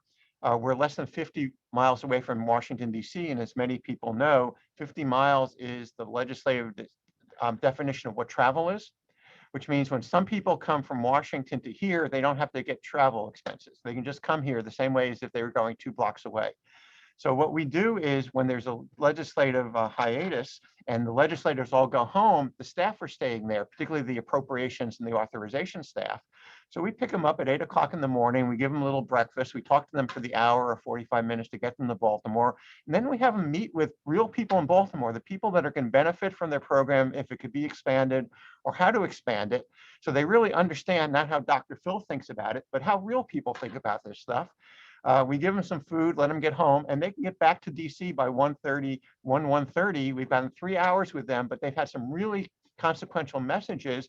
And we move things like the community, some of the programs that initially were allocated $5 million a year. Because of these discussions, we've gotten up to be $125, $200 million a year.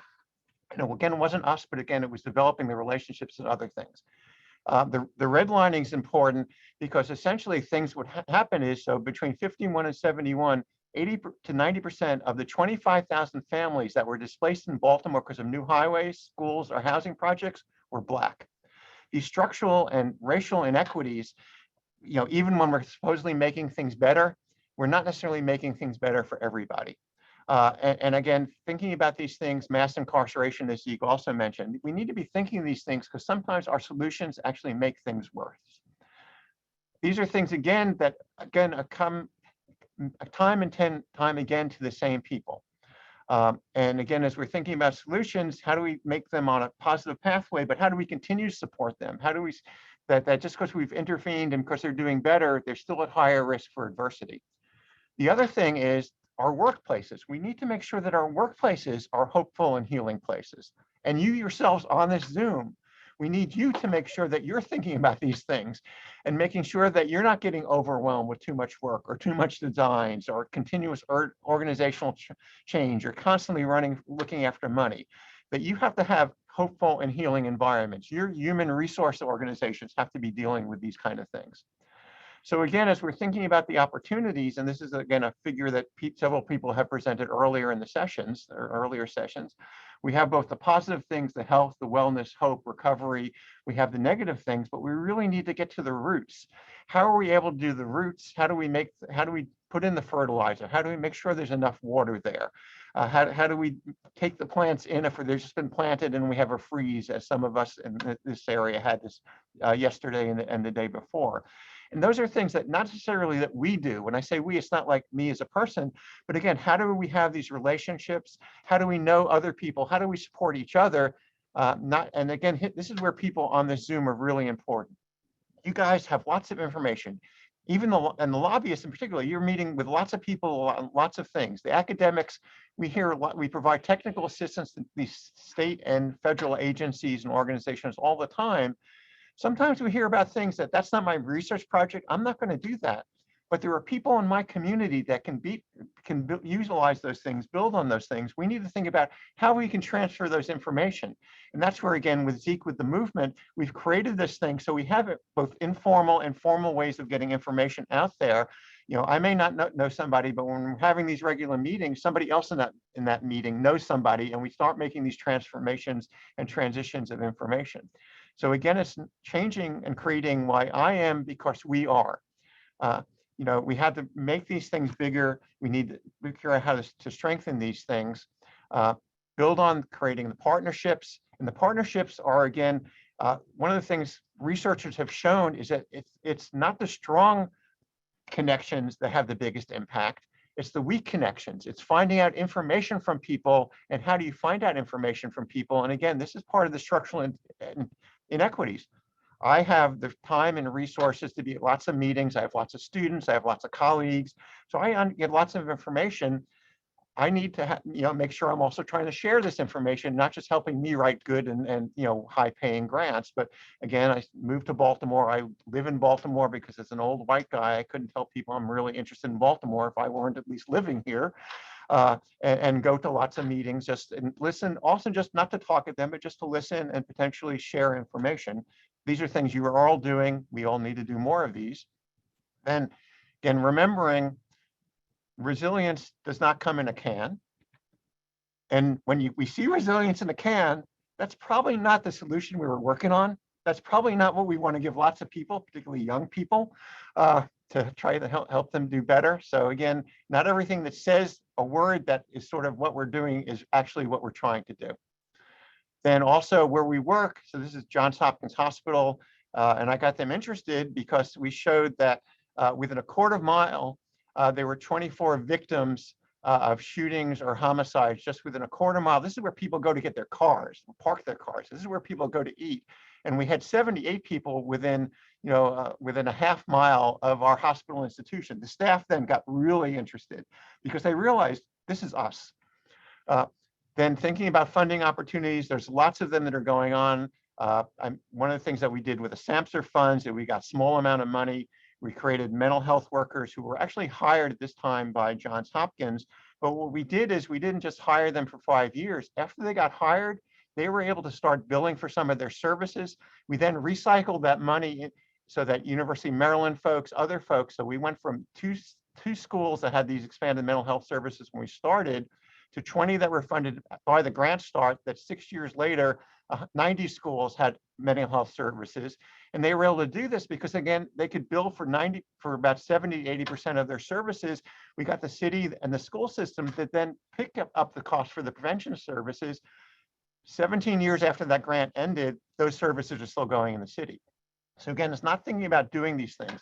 Baltimore Core, we're about to get money to hire people to get trained to be community mediators, both hospital mediators, but also community health workers. There's the community-based violence things that CDC provides. There's the other school-based mental health centers, and then Healing Us Together, we got the Niarchos Foundation to develop some training, and we've trained a lot of both faith leaders and also neighborhood leaders for doing these kind of things. There's a lot of funds out there. And so I looked at 3 days worth of funding. This is 3 days of funding in the grants.gov. These are all grant announcements that came out in the last 3 days. I have 44 pages of grants in the last 10 days. Go look at grants.gov. Right now, violence and trauma is sort of the flavor of the month. I've been doing this for 30 years. We used to have to beg to get a little bit of money. Right now, there's funds out there, but if everybody puts this funds into its own silo and we don't get collective impact of this, we're not going to be able to create these systems as the collaborations that these groups that we're dealing with today and who've organized this are trying to do, the coalitions. We really need to figure out how to braid these funds, use these funds to continue. But right now there are some funds out there, and there's lots of funds out there. How do we facilitate the people in our own communities who are best able to use these funds? Not that myself or any of us on this course, on this particular thing, could be able to do it. And again, these are just examples of things that came out literally in the last 3 days. And some of them are like hundreds of millions of dollars. They're a lot of money out there. So we need to stay grounded. We need to be working together. No one can do everything, but everybody in our community must do something if we're really going to be dealing with the trauma and reducing the trauma and its impacts. Thank you. If there's something I can be doing to be of assistance, please just contact me. Let me know. Outstanding, Phil. You have really just put your heart and soul into this work, and there are results, and providing community voice has just been absolutely essential in all of the work that you've done in Baltimore and beyond. And I will mention to the attendees here that Phil has attended, from what I know, every one of these workshops. There was one that he had to step away from because a shock trauma surgeon was shot. And he is very involved in all of this, and he ran to determine ways in which he can help, because he does have so much connection in the community. So thank you so much for that presentation. It was outstanding. Everybody's jazzed. I have to say, everybody's jazzed. And I agree with you. Everybody needs to do something. My mother always said, you're either part of the solution or you're part of the problem. And so I just noticed there's a comment in there about advocacy in rural areas. There are actually several of the funds that just came out in the last 3 days actually were allocated for rural areas. So there are funding. If you're in a rural area, go look at grants.gov, because there is money that is being focused on your area, which is, again, not, when you're competing with all the cities and stuff, it's sometimes hard, but this is sort of being now given for the rural areas. Great. Thank you so much. Okay, so now we're going to move to some legislative opportunities to act on some of this work that are presenting themselves. And Dan and I are going to talk, and let's see if you can you see this? Yeah, Denny, the slides are coming through. Not full screen, but. Oh, yeah. that one. Let me just scroll through. So while I do this, I wasn't going to say anything, but I am now. I'm going to say this, that, as I mentioned before, I worked in Baltimore my entire adult life, which is quite long, until a little under 7 years ago. And when I was early in my career, working at the university and doing research at the NIDA intramural program. As a community service, I was, very concerned about, what the climate was like in Baltimore and some of the things that were going on. And so, given that I have some background in neuroscience, I also have some background in criminology, I developed a program for the Baltimore City jail detainees in the female unit that I call Baby Talk. And with this program, I taught prenatal care and parenting to the females that were in the facility. And given some of the conversation that took place during the course of these very, hands-on, warm and fuzzy kinds of sessions I was having with these women, really interactive with them, something occurred to me, and that was intergenerational trauma. And this is a gazillion years ago. This is 25 years ago, maybe 30 years ago. And I had a group of women in the room in the scorching heat, no air conditioning, no windows, about 60 of them in this room. And this just came over me. And I said, how many of you were abused as children? And a few of them raised their hands. And I thought, oh, that's not what I'm hearing.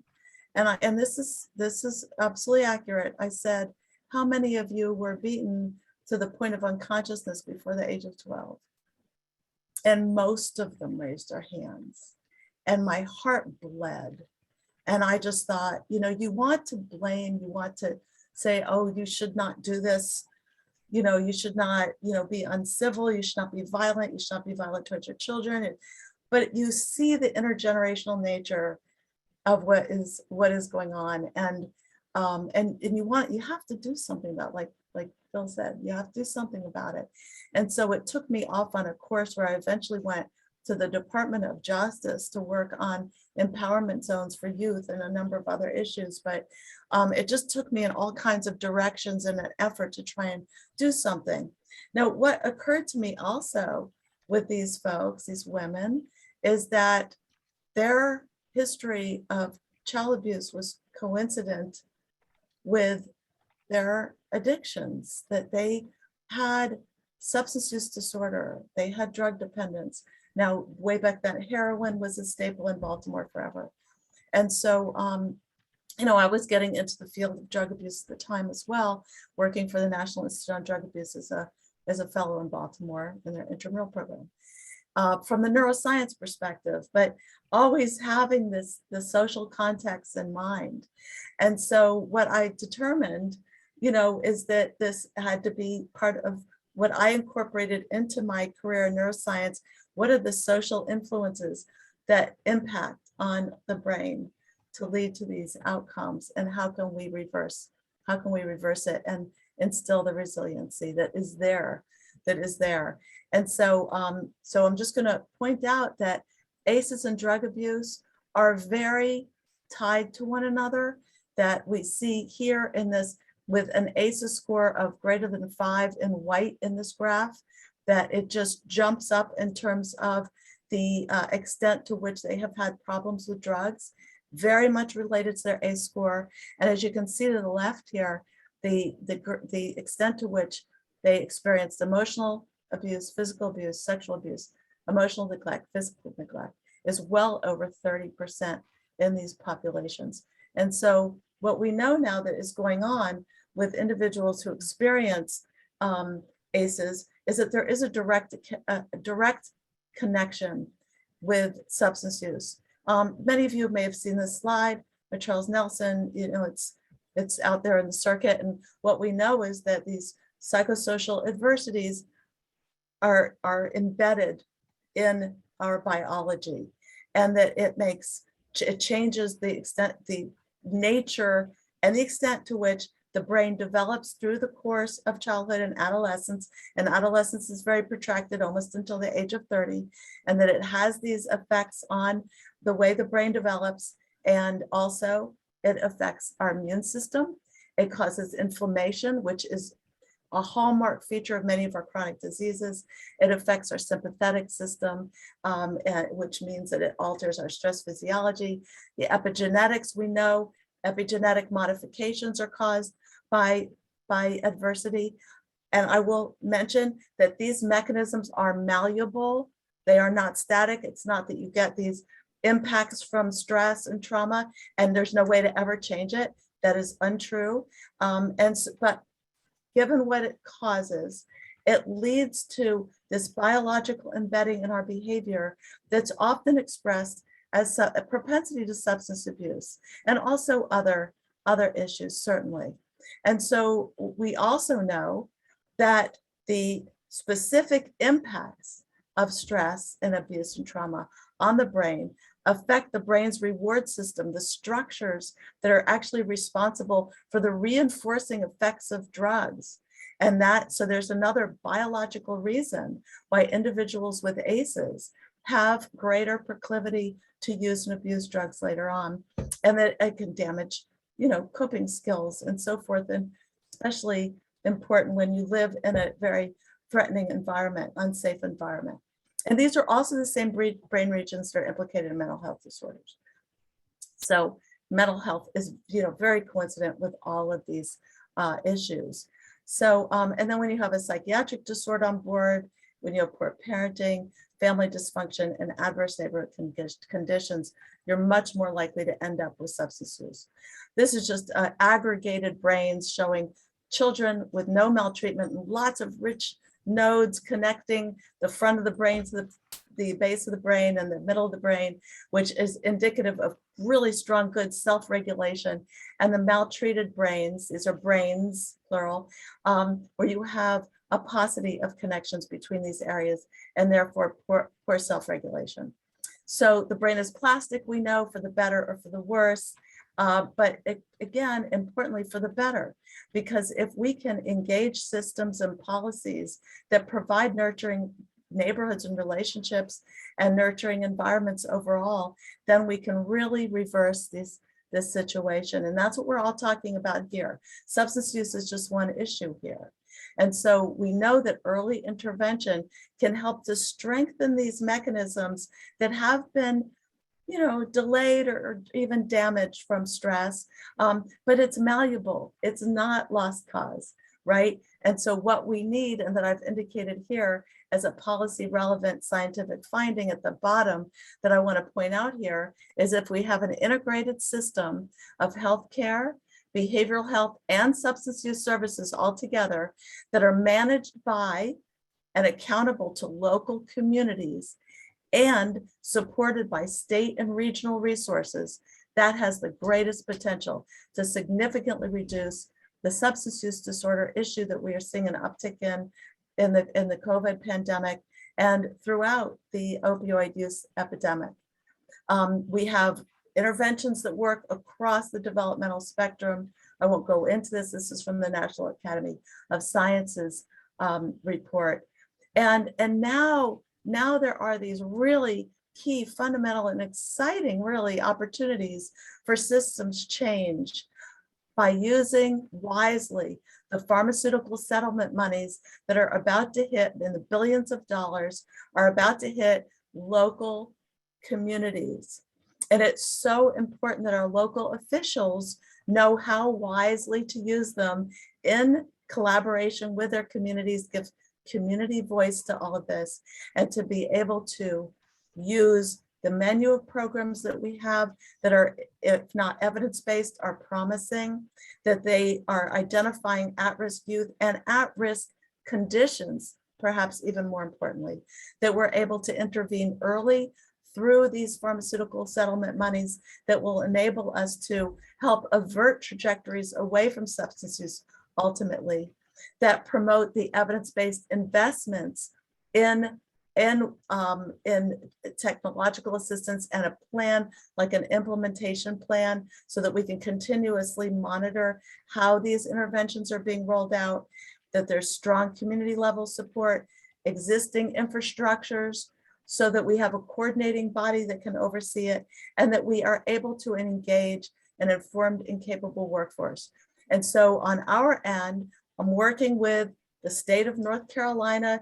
We've developed a blueprint, if you will, for local officials to know how to engage with the community and identify what practices are likely to work and where they can get scaffolding, where they can get support for coordinating all of this, the infrastructure that's needed. And we're also working at the national level with ONDCP, with SAMHSA, and with the CDC, so that we can be sure that we're doing something that is trauma informed, given these integral connections and relationships, and that we have a prayer that this is going to work through these integration of systems. Okay, and so now I'm going to hand it over to Dan, who's going to talk more specifically about the legislative opportunities that he is availing us of.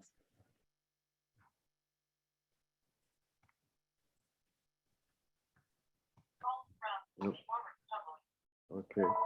Okay, Just Dan? give it, okay. Right. Enable it. Okay, there we go. Thanks, Denny. In 2018, Congress passed the Support Act to address the opioid epidemic. And there wasn't a section in it to address prevention. And now 4 years later, we're facing another epidemic with, I think, 100,000 deaths this past year because of it. We need to focus on prevention as well as treatment. So CTIPP has put together a draft piece of legislation to promote prevention in connection with opioid use disorder.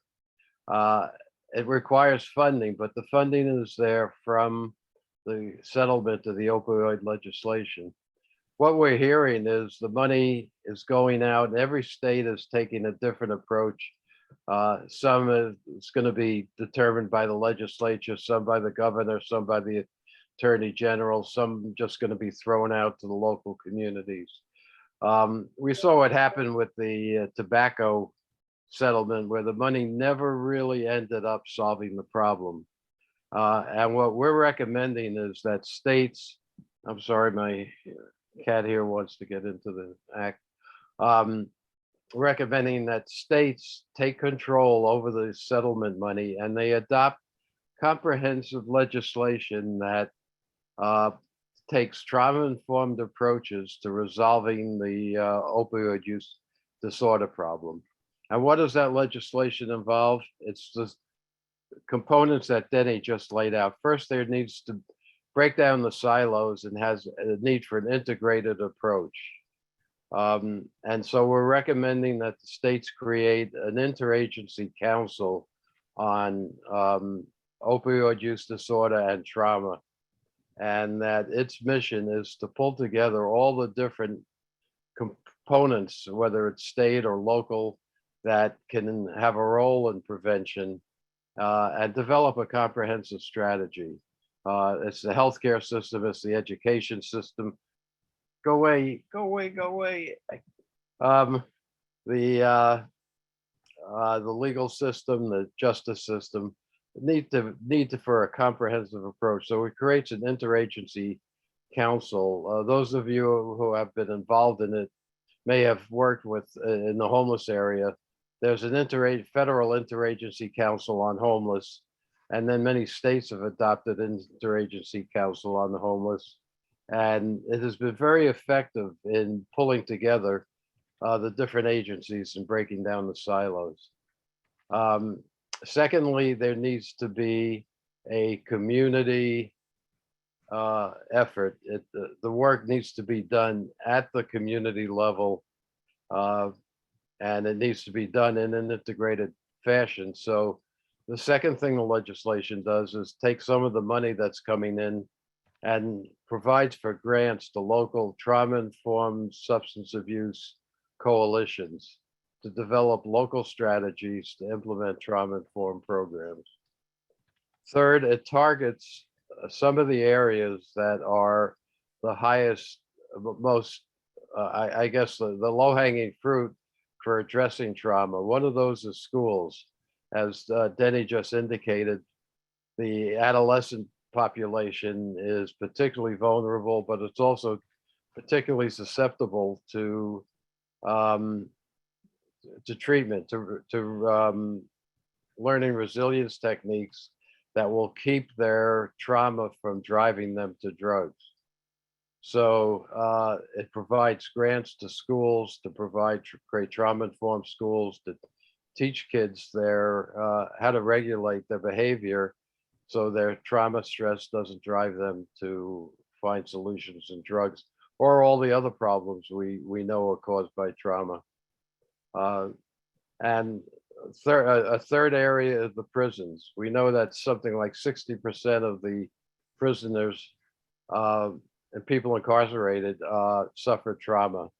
And if the trauma is not treated when they go back out on the street, when they're released, one of the things we know they're going to do is turn to drugs again. So it also provides grant funding to prisons to implement peer trainers to become trauma-informed program. In one of our earlier workshops, we had a great presentation by Dr. Stephanie Covington about the peer counseling program she's implemented in prisons that does the same thing that these programs in the high school do. They teach the people incarcerated how to regulate their trauma, and it reduces violence in the prisons, and it reduces recidivism, and it will reduce the drug use by those formerly incarcerated people. So the legislation really creates a structure at the state level to create a coordinated, integrated strategy that recognizes if we're going to reduce trauma, we're going to reduce opioid use, we need to work on prevention really at two levels. One is prevent ACEs among the next generation. And I'm sorry, it's almost feeding time. Prevent trauma among the next generation, but also among those who have already suffered trauma, to help them teach regulation skills so that they don't resort to drugs as a way of dealing with the stress that trauma caused. So create an integrated statewide strategy, and then provide funds to local trauma-informed community groups, funds to schools, funds to prisons, and it has an evaluation component in there so that we can track what effect the legislation is having on reducing opioid use. And it involves monitoring to make sure that the money that is granted to these different entities is used properly. I think Jesse's going to put a copy of the draft legislation on the in the chat room. There are going to be a lot of people out there trying very hard to get their hands on the money. The treatment community is going to say the money should all go to treat those people who have already suffered or already suffering from trauma, from opioid use. And some of the money does need to go there, but if we repeat the mistake that was made in the Support Act and only focus on treatment and not focus on resilience and not focus on prevention, we're not going to solve the problem. 4 years from now, we're going to come back and we'll find that the money, these billions of dollars that the drug companies are paying in settlement of the opioid abuse epidemic hasn't solved the problem, because there's just a new generation coming up. We need to use that money to make sure that the next family, the next community, the next school isn't subject to severe opioid use disorder. And that means prevention and resilience. So it's going to take a lot of advocacy, local groups, statewide groups arguing that this money needs to be spent in a trauma effective way, in a way that reflects the science, and that we don't repeat the mistake we made 4 years ago. So each one of you can play a role in trying to persuade your local state legislature, your local mayor, your local city council, that they need to take the money that's coming, or at least a good portion of the money that's coming down, and put it to work for prevention, put it to work for resilience training, and thereby make sure that we're not simply treating problems that already occurred, but that we're also preventing, again, the next generation from suffering from opioid use disorder. It's great that we have all that money out there, but as we saw with the tobacco settlement, it didn't do as much as it could have to reduce tobacco use. We need to make sure that the settlement money for the opioid use disorder really helps to knock the legs out under the problem. And that involves a trauma-informed approach that focuses on prevention and focuses on resilience. So, Jesse, did you put the, Yeah, I put it in there twice. okay, great, thank you. And if you have any questions about it, you want any help, just contact CTIPP and we'll do what we can to help you develop a strategy, put together all the great advice you got today on how to approach your legislators, how to use stories, how to use science. And this is a piece of legislation that's right in front of you and needs to be enacted if we want to prevent another 100,000 people from dying from substance abuse disorder. So thank you, Jesse. Denny, turn it back to you. Thank you, Dan. As we wrap up this wonderful series, and we will be out of here as quickly as possible, we wanted to do a quick awards recognition, I'll call it, for what we're calling our Advocates of the Year. And you'll see that I have 2 awards here that I will put back down on the desk so that I do not break them, because that would be very bad. That would be awful. I wrote a 1-page quick script to try to make this as quick as possible. And so that way I don't drone on, which I can certainly do, as you can tell from the fact that I haven't even started the script yet. So I'll just start reading.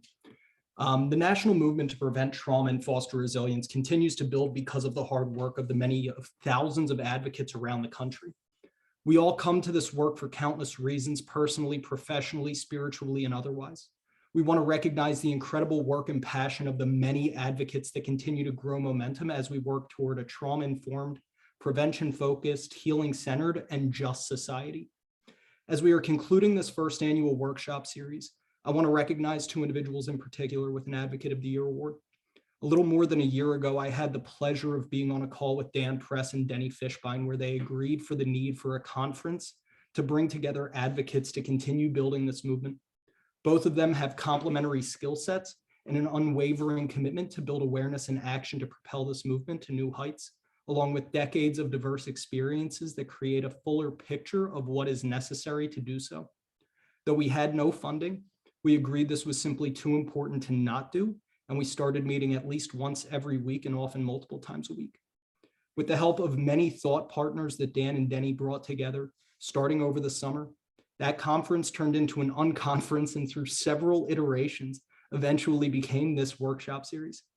Leveraging the depths of our collective network, sometimes multiple degrees removed, experts that could outline the breadth and depth of relevant work going on all over were brought together to make this information easier to access without cost being a barrier to anyone who wanted the information, which was not only available in real time for folks, but will continue to be built upon and live forever on the internet. The commitment to trauma-informed principles, access, equity, inclusion, and ongoing learning throughout this process has been humbling to witness. There are so many areas and opportunities for improvement as we begin working toward the second annual workshop series, and I can't wait to continue learning alongside and from the members of this diverse movement. But the development and follow through of this 9-part journey, this 4-month journey we have been on, is an incredible accomplishment and needs to be celebrated. Through some difficult times as well as moments of elation, Dan and Denni never took their eyes off the goal of providing valuable content that would live on forever, and to create a foundation for more knowledge and wisdom to be shared in the future. This workshop series has been a success beyond what any of us could have imagined when we started this journey.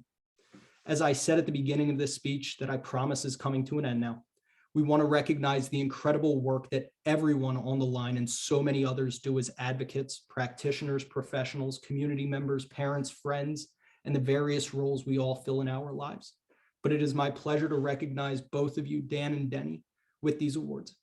I will get them to both of you and want to give you an opportunity to say whatever you want to, but just want to say first, thank you for the work that you've done, continue to do, and for the humans that you are. So I'll step aside, let you say whatever you want to say as we close out, and then I'll put the breakout room link in the chat after Dan and Denni have the opportunity to speak.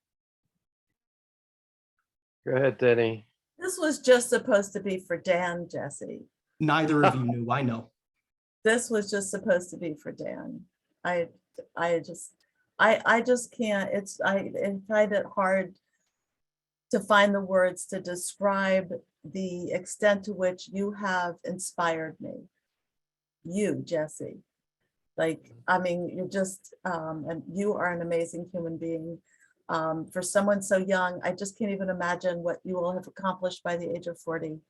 You'll probably have it all solved and we can all go do something else. But thank you. I mean, you're too kind. You are just too kind. Dan, what do you have to say? Oh, just again, it should have been 3 awards because it was really the 3 of us that put this together, with each of us picking up the slack at different times. It's really been an amazing experience. It's nothing I've had in my 50 years of law practice, and to have the ability to work with 2 such incredible people who, and to accomplish something that's as amazing as this workshop, considering, again, we had no money. We just had a couple of volunteers who were willing to put their time and effort into it. So this is just wonderful, and thank you for the award, and thank you for the opportunity to work with the 2 of you. I want to thank you both. Dan, you've been really the, such a godsend here in all of this, just really spurring us on and really being brains. I would keep saying the brains behind the brawn, but I probably shouldn't say that. Jesse being the brawn, because he's so much more than that. But Dan, you made this all possible, all of it. And everybody, please note that this is not the end of anything. It sounds like closing remarks, and it's really just the beginning. It's really just to carve the way. This is, what we've done with these workshops is really providing us with a roadmap for what's next. And so you will continue to hear from us and hopefully be motivated to continue on with pushing this movement forward. Yeah, the purpose of the workshop really was to move the movement forward.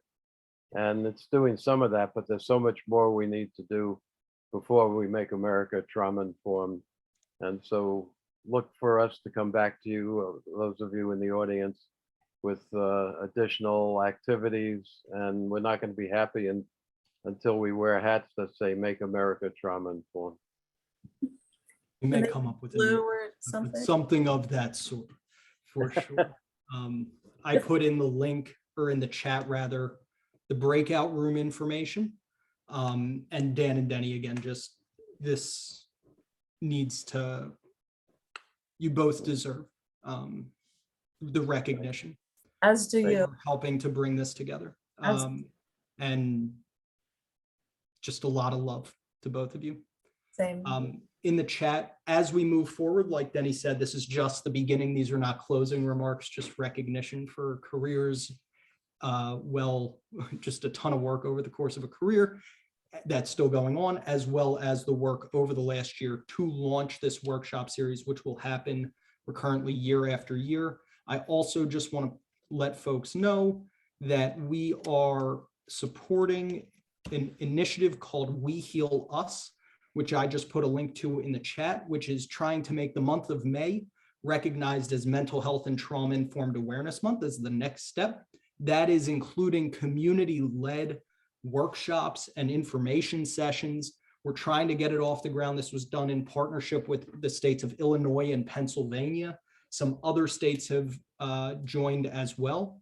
But if you want to click on that link, you can get involved, follow us on social media, and we'll see where that initiative takes us as we continue to try and build momentum toward a trauma-informed, prevention-focused, healing-centered society.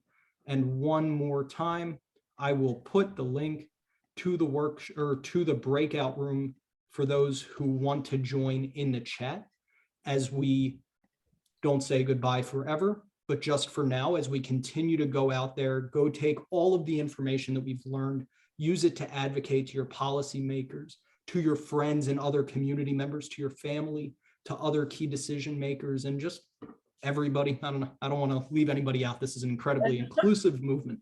And so we just want for everybody to understand the power of this science and the promise of the policies and practices that follow when more understanding is just there. And so thank you, Dan and Denny. I'll turn it over to you for final Sure. words before I hop over into the breakout rooms. And one last word. I think one of the clear messages we've gotten from the workshop is people are really hungry for a trauma-informed community, and CTIPP and NPSC are going to, along with PACES, are going to work as hard as we can to allow the community that's been created by these workshops to build, get stronger. So we will help develop a trauma-informed America as a community together. But it's been wonderful getting to know all of you and becoming a community with you. So thank you for joining us and for your active participation. I've never seen the chat box quite as active as it has been on these workshops. So thank you all. I feel like everybody's really gotten to know each other, all several hundred of them. Yes, so Thank you all so much. thank you. Yeah, we will be back. We're not going anywhere.